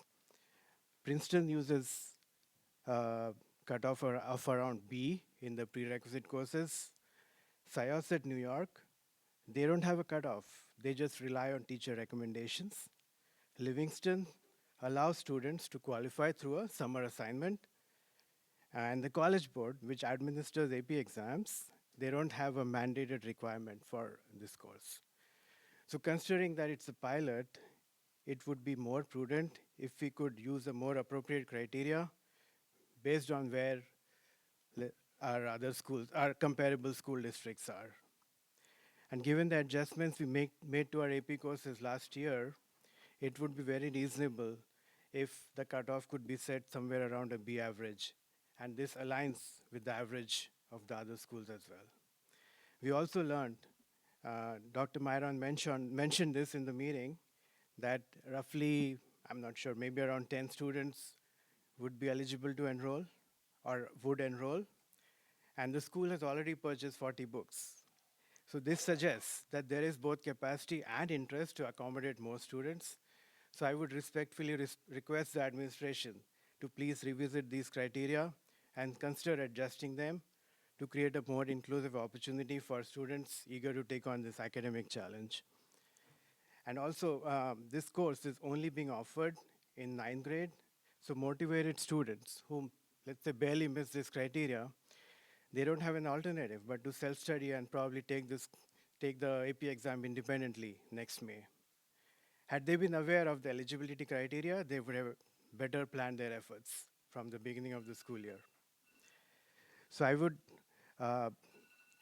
give me a few more minutes.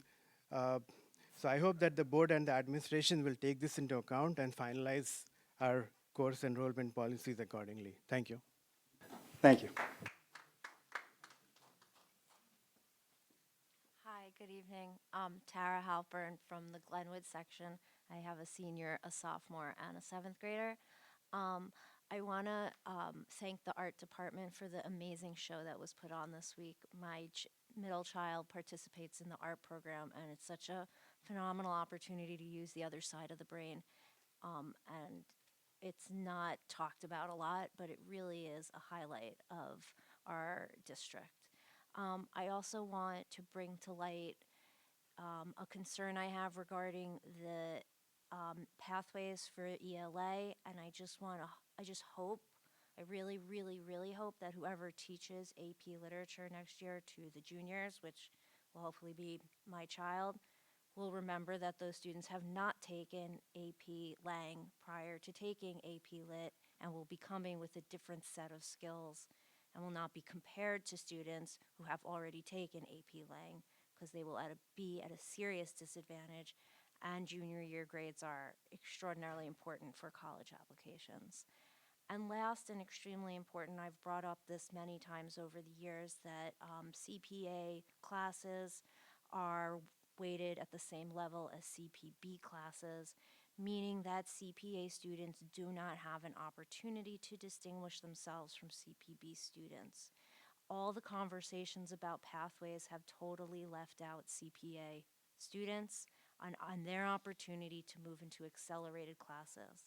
And while I appreciate the opportunity for a CPA student to now have more availability to enter into AP level classes, there's no conversation being had for the students who might not wish to take an AP level class. Maybe they're not so interested in it. Maybe that's not what their passion is. Maybe they just want to challenge themselves in an accelerated class while they're taking an AP class in another subject. I'd like to see more conversation, and let's not forget that the majority of our students really fall into that middle place, and they're kind of being left out of the conversation. Thank you. Thank you, Ms. Halpern.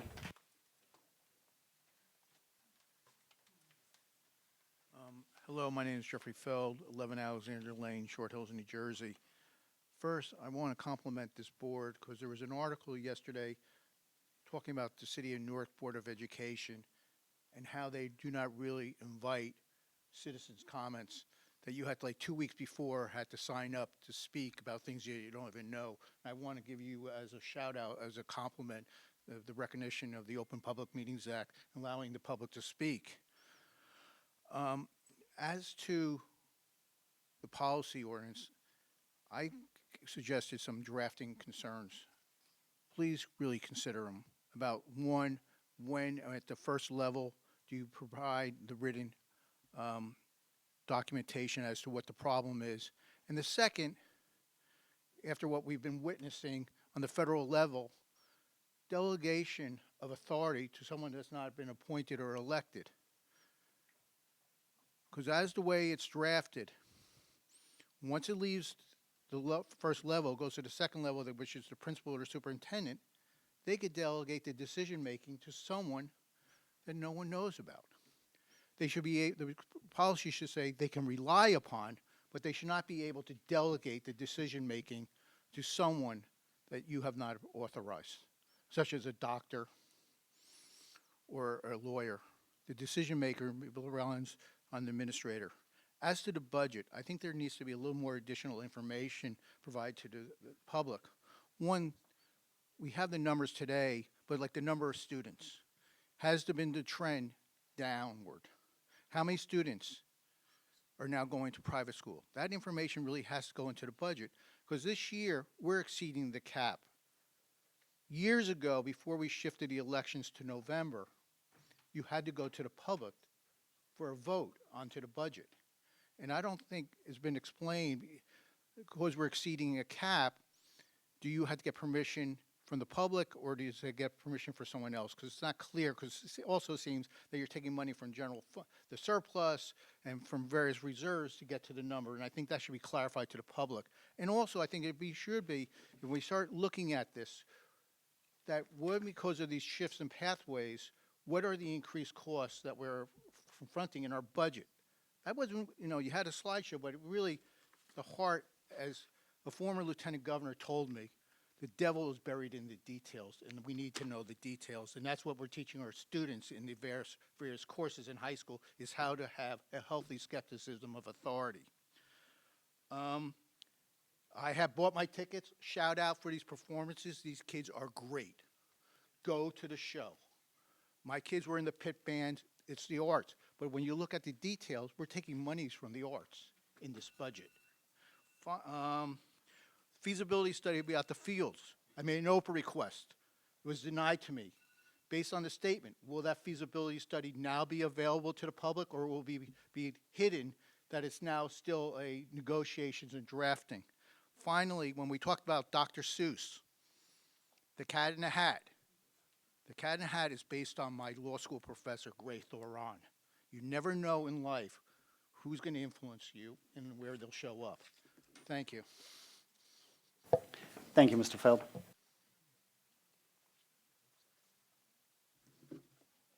Good evening, Jared Shapiro, 12 River Lane. First, Dr. Diskin, you weren't here last week. I wanted to thank you for giving voice to change, recognizing the need for change, and actually working hard to implement change.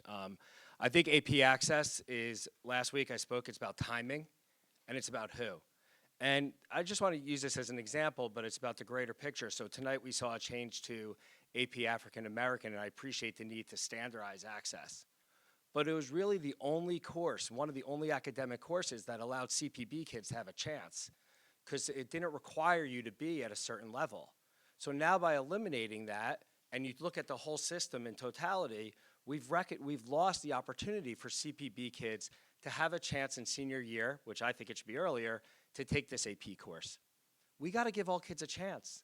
Imagine being a CPB student, you struggle in 4th and 5th grade, middle school is torturous just because of your own academic challenges. You get to high school, you figure it out, you work hard, you're a senior, you say, you know what, I'm going to challenge myself. And now you get a B. That B is probably more valuable to how that student feels inside, which is the likelihood to dictate their success, than anything that we're talking about. We got to open up access. Access is also super important financially. Merit money is not a top 20 college issue. It's a top 100, top 150, top 200, top 250. The state schools are super aggressive, and AP courses count weighted and unweighted. Kids all over the country, you don't even apply for it, let alone the financial impact of not having to pay for the credits. Access, it's not just about AP access, it's about Excel access. It's about CPA access for all the students. And it's about taking the pressure off of middle school. 2 years ago, Dr. Diskin did a great presentation about student A, student B, student C in the current system. It all started about where they were in middle school. Take a 7th grade student in Millburn who gets a 90. Compare where he or she is in 10th or 11th grade compared to a student from Livingston, Roslyn, Westport, Spanish River. Totally different place. Why does your 7th grade grades dictate in whole who you are in 10th grade and 11th grade? It makes no sense. Students need to define their own journey and set goals. This is about comparative opportunity. We need to create more pathways. We cannot promise or guarantee results, but we can promise and guarantee chance and opportunity, and that all comes down to access. I just want to pivot for a second. Professionally, I own and run a seasonal business that takes place in the summer. So all year we wait for your calendar. And we study 40 calendars from all over the country, the beginning of it and the end of it, and try to balance all of it. I'm guessing that there's nothing that we could do about the February break because it's just squeezed with the dates. But I think what we could do is look at the 1-2 punch that students experience on the number of assessments and assignments before midterms. And that might be a good solution. Thank you. Thank you, Mr. Shapiro. Good evening, Jamie Ceruto, 77 Jefferson Avenue, Short Hills, former Board of Ed member as well. Great to be with y'all, and thanks for your service. I'm here tonight to talk about two people, because I haven't had the opportunity to. One is sitting up on the dais, and one is sitting in the back of the room. I just want to acknowledge the tireless work and dedication of Cheryl Schneider and Nancy Dries to the Millburn Township Public School District.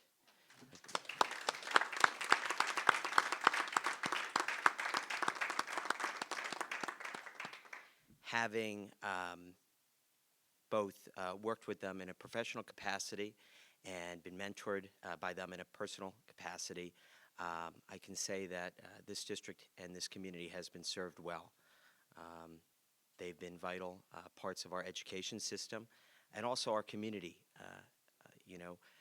The Dries family, for example, has been here for a very, very long time and served in so many different capacities. So I just want to acknowledge that. And I hope that they know that they'll always have a home here in Millburn Short Hills. So God bless, and best of luck to everybody as we enter into mid-March. Peace. Thank you. Thank you, Mr. Ceruto.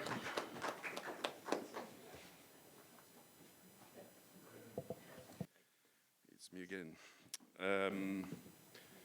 Other New Jersey districts have successfully implemented a policy named a one waiver per school year policy, which allows students to enroll in one course per year above their grade-based placement, whether moving from CPB to CPA, CPA to Excel, or Excel to AP. So having in our district something like this one waiver per school year policy would offer significant benefits. By introducing flexibility without disrupting the overall placement structure, this policy would reduce student stress, ensuring that a few lower grades don't restrict their academic trajectory.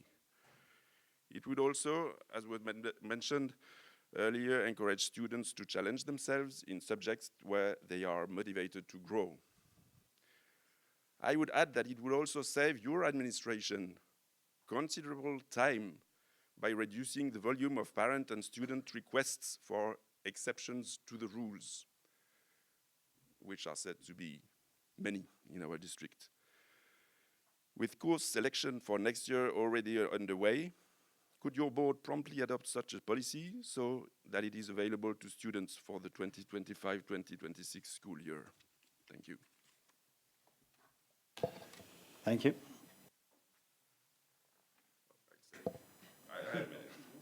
An easy one. Part 3. Consensual. Is there a reason why the composition of your Board of Education committees has not been updated on the district website? I guess the answer is no, but I may have missed it, but I couldn't find any mention of it in the board meeting minutes. So could you please ensure that this information is updated and made available to the public?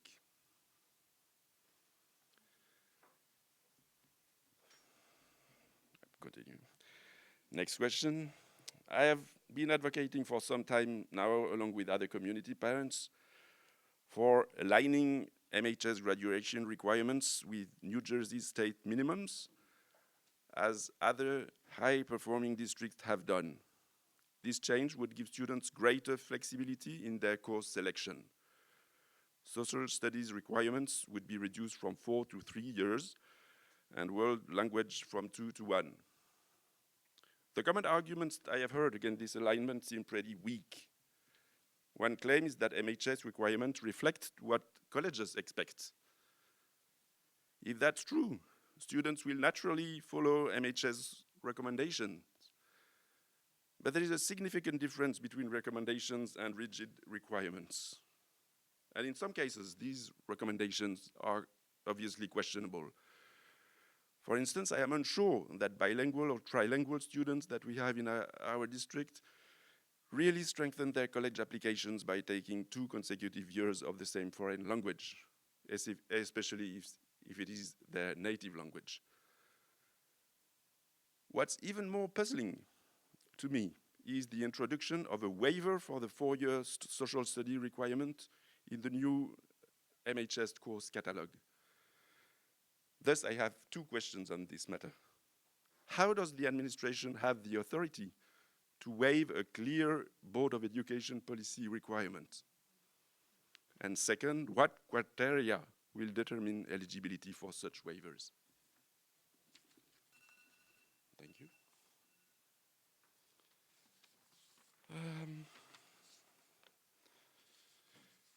And I have a last question. On February 10th of this year, your Board of Education revised and readopted policy 5460 on high school graduation. I understood the revisions were limited to incorporating minor state-mandated changes. However, I was surprised to find that the provisions related to option 2 were significantly modified. From a structural standpoint, the policy should be rewritten, as 2 sections now address option 2 and are partially contradict each other. More importantly, the new provisions directly copy language from the MHS option guidelines, which are far more restrictive than what other districts allow and what was previously written in the board policy. So was it the board intent to make this policy significantly more restrictive on option 2 without public debate or consultation? Or was this just an oversight? Thank you. Thank you.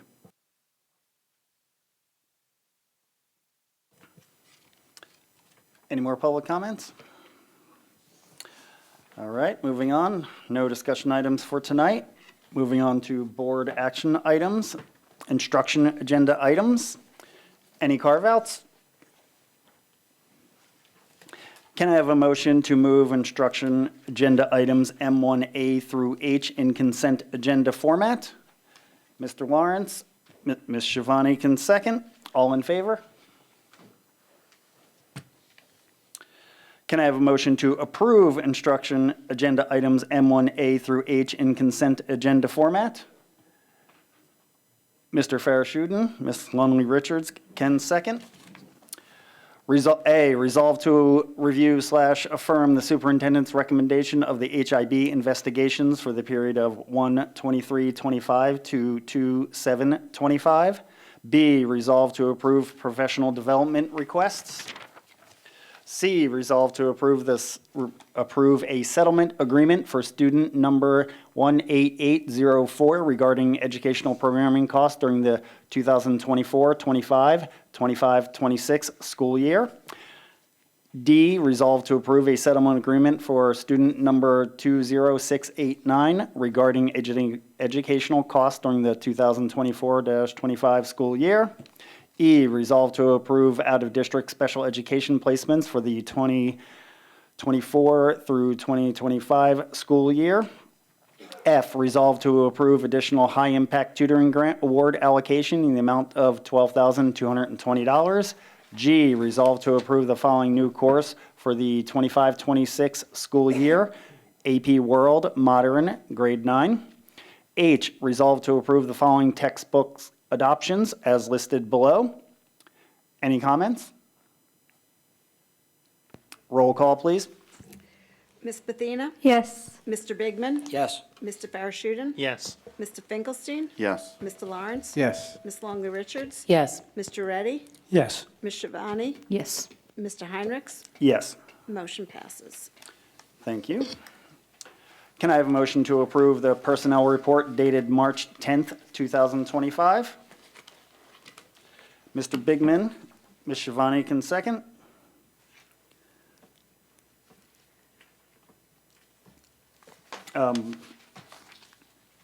Any comments? Roll call? Mr. Bigman?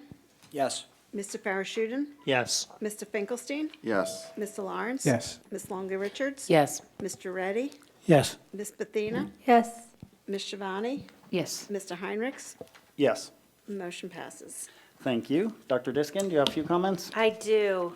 Tonight, we have 4 retirements on the agenda, and I'd like to take a moment to recognize Anne Marie Banta as the middle school secretary for 12 years of service, Karen Jordan, paraprofessional, for 26 years of service, Brian Raymond, social studies teacher at the high school, a retirement of 25 years of service. And last, but certainly very not least, Nancy Dries, our public information and communications officer, retirement of 20 years.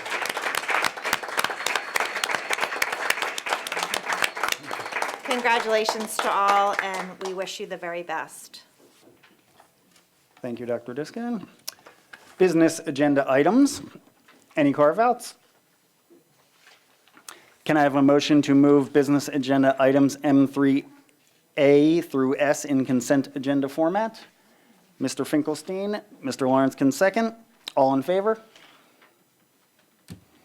Can I have a motion to approve business agenda items M3A through S in consent agenda format?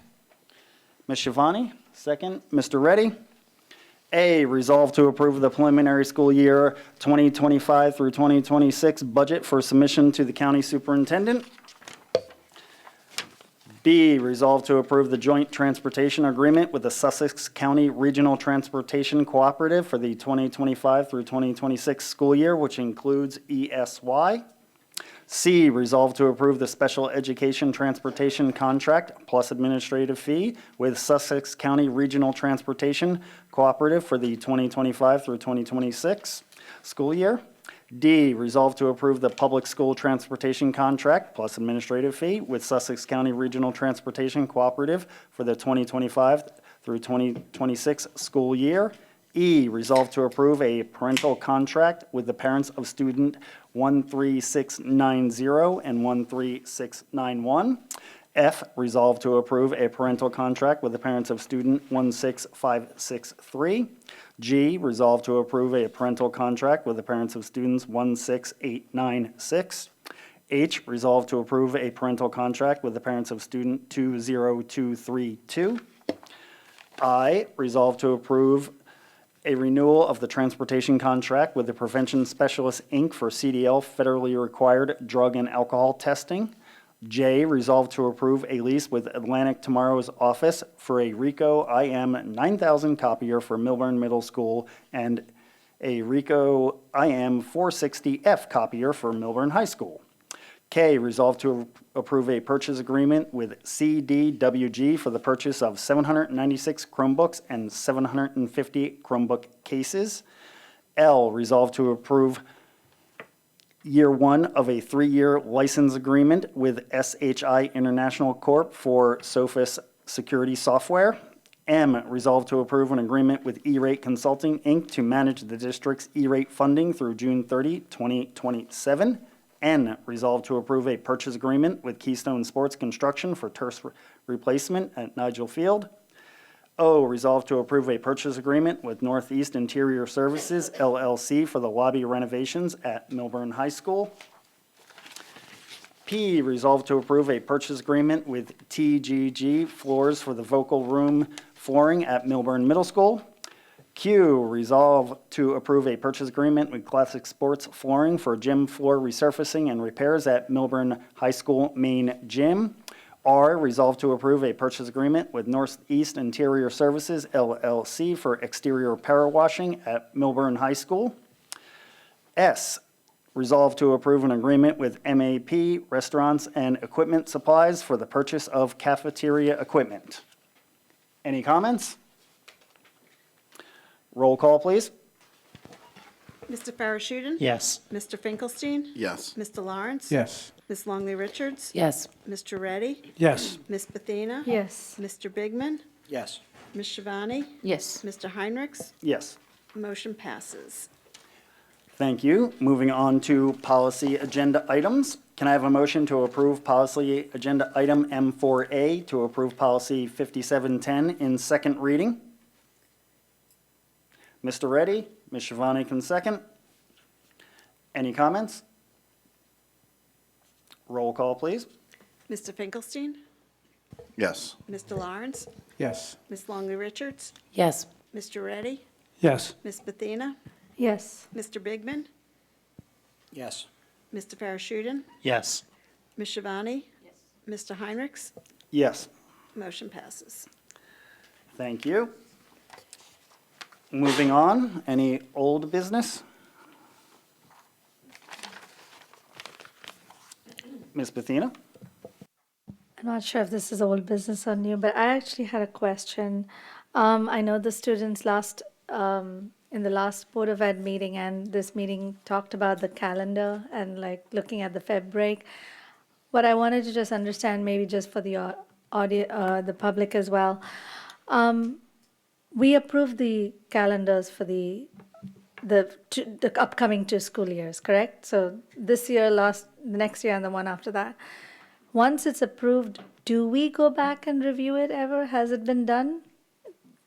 And is that like, I mean, I just want to, if it's not possible, or is it just for the future that we're gonna, if at all somebody wants to look at the Feb break, would it even happen for the upcoming school years? Get into a discussion, but it is a good point to at least answer. Yes, we have periodically gone back and reviewed them. Usually, before we get to the reorg, we will just look at it again to prepare for the next year, but there have been times that we have gone back and changed them. The board can always go and make an adjustment. Okay, thank you. That's good to know. Thank you.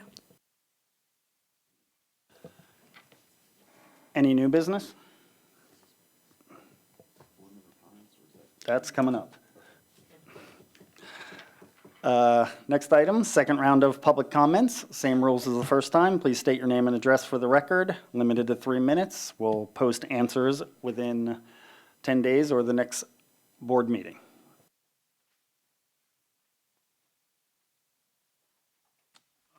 Jeffrey Feld, I gave my address before. Just in the future for transparency, when you do your agenda and you talk about certain settlements, you don't put, in some places you put a monetary amount and some that you don't. I just ask you to be consistent for budgeting purposes to understand what the numbers are because it ties into line items later on in your budget. Talking to that is on page 12 of the proposed budget that was handed out. It talks about last year a judgment was entered. Can we maybe have a little information of was for judgment $500,000 against the school district? And I don't recall in all the meetings I've attended any explanation of a judgment ever being entered. I mean, I understand settlements for special education, but a judgment for $500,000, that's not chump change. And I think the public's entitled to know what the gist of what that litigation was. And also, today there was an article in the Wall Street Journal by Callum Borchers. And I know about, like, oh, we're talking about the gateway and STEM, but he's talking about, for the last few years, everyone's been talking about coding. And the article is saying we should be shifting everyone into coding and going back to the humanities. It tied into some of the presentation that a lot of times I don't have the answers, but a lot of things we're doing, we have to ask educators, what are the trends? I know you're trying to respond, but sometimes you're responding to a battle that was fought. We have to be looking forward to the future. Thank you. Ms. Schneider, can we respond to the budget item? I think that's just a release of an accrual, not a judgment. Correct. Also, unless there's other public comments, because that would be more. So I can answer a few of the questions about budget. In terms of enrollment figures, we do have posted on the website our annual enrollment numbers from October 15th. It's underneath Board of Education enrollment report, so you can look at the different information with that. We have had the past couple of years smaller elementary enrollments, and so again, as we talk about, we shift and this goes with the pathways also. It's not necessarily that the pathways are costing more money, it's a shifting of staffing or other resources to follow the different changes with the pathways enrollments and also with the elementary schools.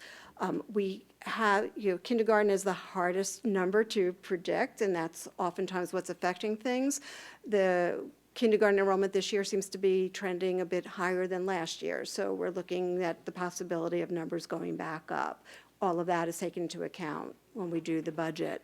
In terms of the judgment, it is, as Mr. Heinrich said, it's not a judgment against the district. You may recall, if you were following the board, a couple of years ago, we hired a forensic insurance company to go ahead and look into insurance from an old case that we had. We did get coverage from the insurance, but didn't know how much it was going to cover the potential liability against the district. So a couple of years ago, we did encumber $500,000 for a potential lawsuit judgment. In fact, that judgment just was finalized. The case was just heard. We're still waiting for some final paperwork, but there is no cost to the district. Any cost that was involved with it was picked up by our insurance. So that number will go away going into the future. It'll go back into fund balance. Thank you for the explanation. No problem. And that just shows Ms. Schneider's standard procedure. She's very conservative in the accounting and always protects the district and makes sure we have funds for eventualities. So this one resulted in a positive surprise later on, which is very helpful. Any more public comments? Thank you for all the comments tonight. Board member comments? Mr. Finkelstein. Yeah, just sort of responding to some of the public comment tonight and some of the emails board members have been receiving on AP access. I think all the board members know that that's been a hot button issue for the community for the last number of years.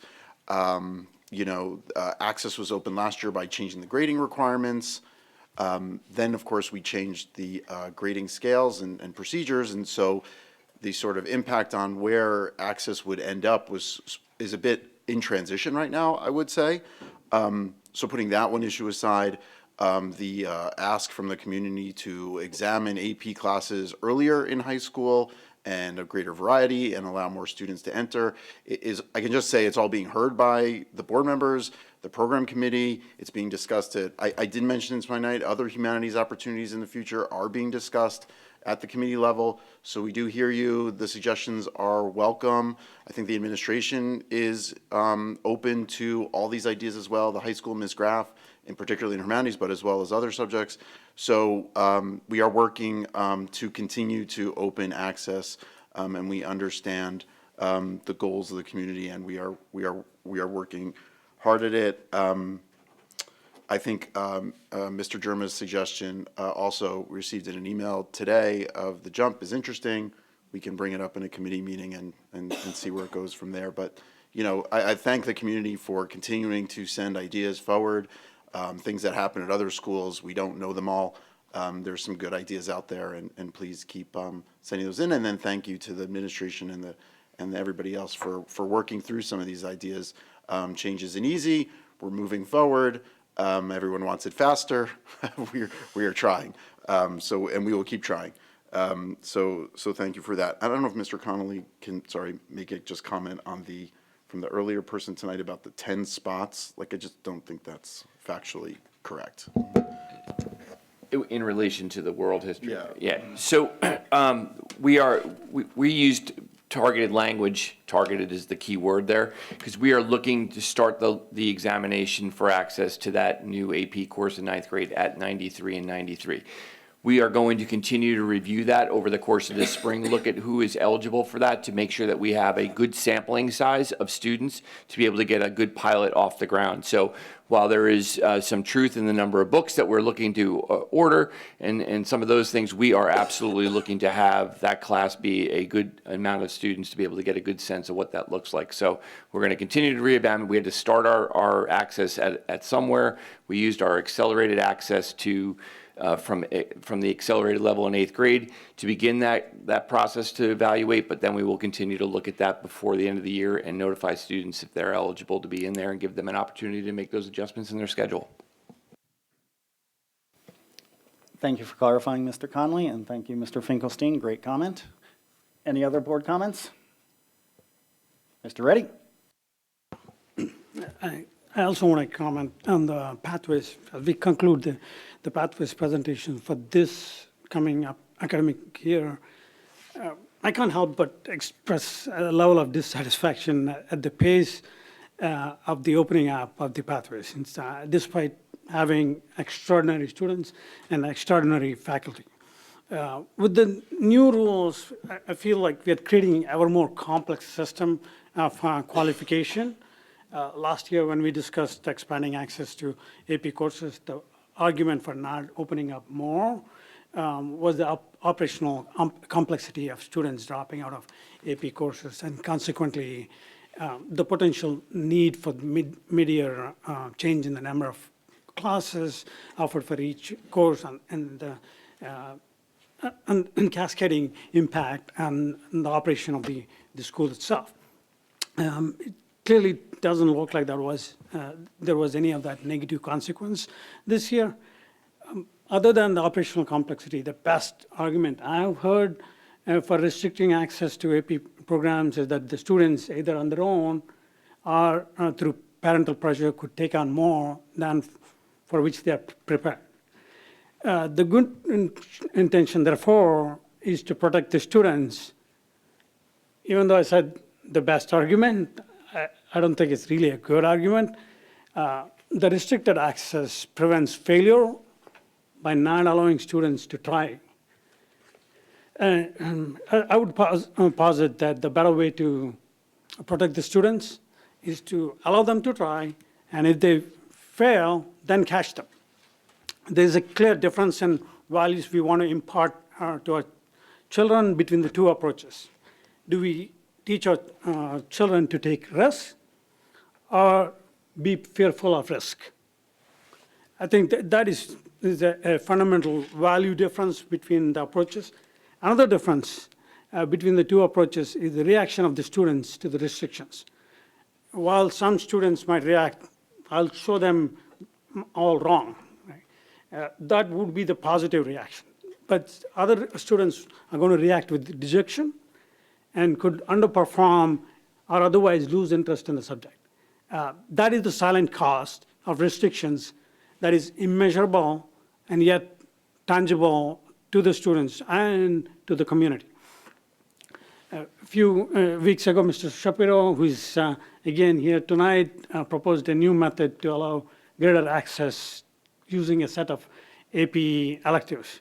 But both the values that we want to impart and the silent cost of the restrictions should propel us to go further, to fully open access to Excel and AP programs. Whether you are a CPB student or an AP student, it shouldn't matter. You should be able to opt in. We have to trust our children to be educated about the difficulty level of the courses by talking to their peers and the senior classes, which they already do today. I'll note that the high school already does a very good job with its information sessions about AP programs. I think we should go further and provide information about the Excel programs to de-risk any information gaps during counseling, whether for pilot programs or for regular ones. If my fellow board members and the administration agree with me, I would urge that we enshrine these changes into policy. We should add to the curriculum policy to enable open access and allow other changes to enable protecting the students if they fail, such as allowing them to change to a different course after dropping an AP or otherwise class. Without an explicit line in the sand, we'll always find ourselves mired in operational challenges of one kind of or another. What I would urge is that we draw that line in the sand before the end of this school year. And I think it's entirely feasible to create open access by the school year 2026-2027. As JFK said, we choose to go to the moon in this decade and do the other things, not because they are easy, but because they are hard. Let's make open access our moonshot for the next school year. Thank you. Thank you, Mr. Reddy. Good comments. Any other board members? Very good. We have another executive session this evening. Can I have a motion to go into executive session to discuss a confidential student matter and personnel matters? Mr. Reddy, second. Mr. Farashudin. Discussion on this topic will be disclosed to the public at the next public meeting of the board or soon thereafter as circumstances and nature of the subject permits. All in favor? All right, we are in exec.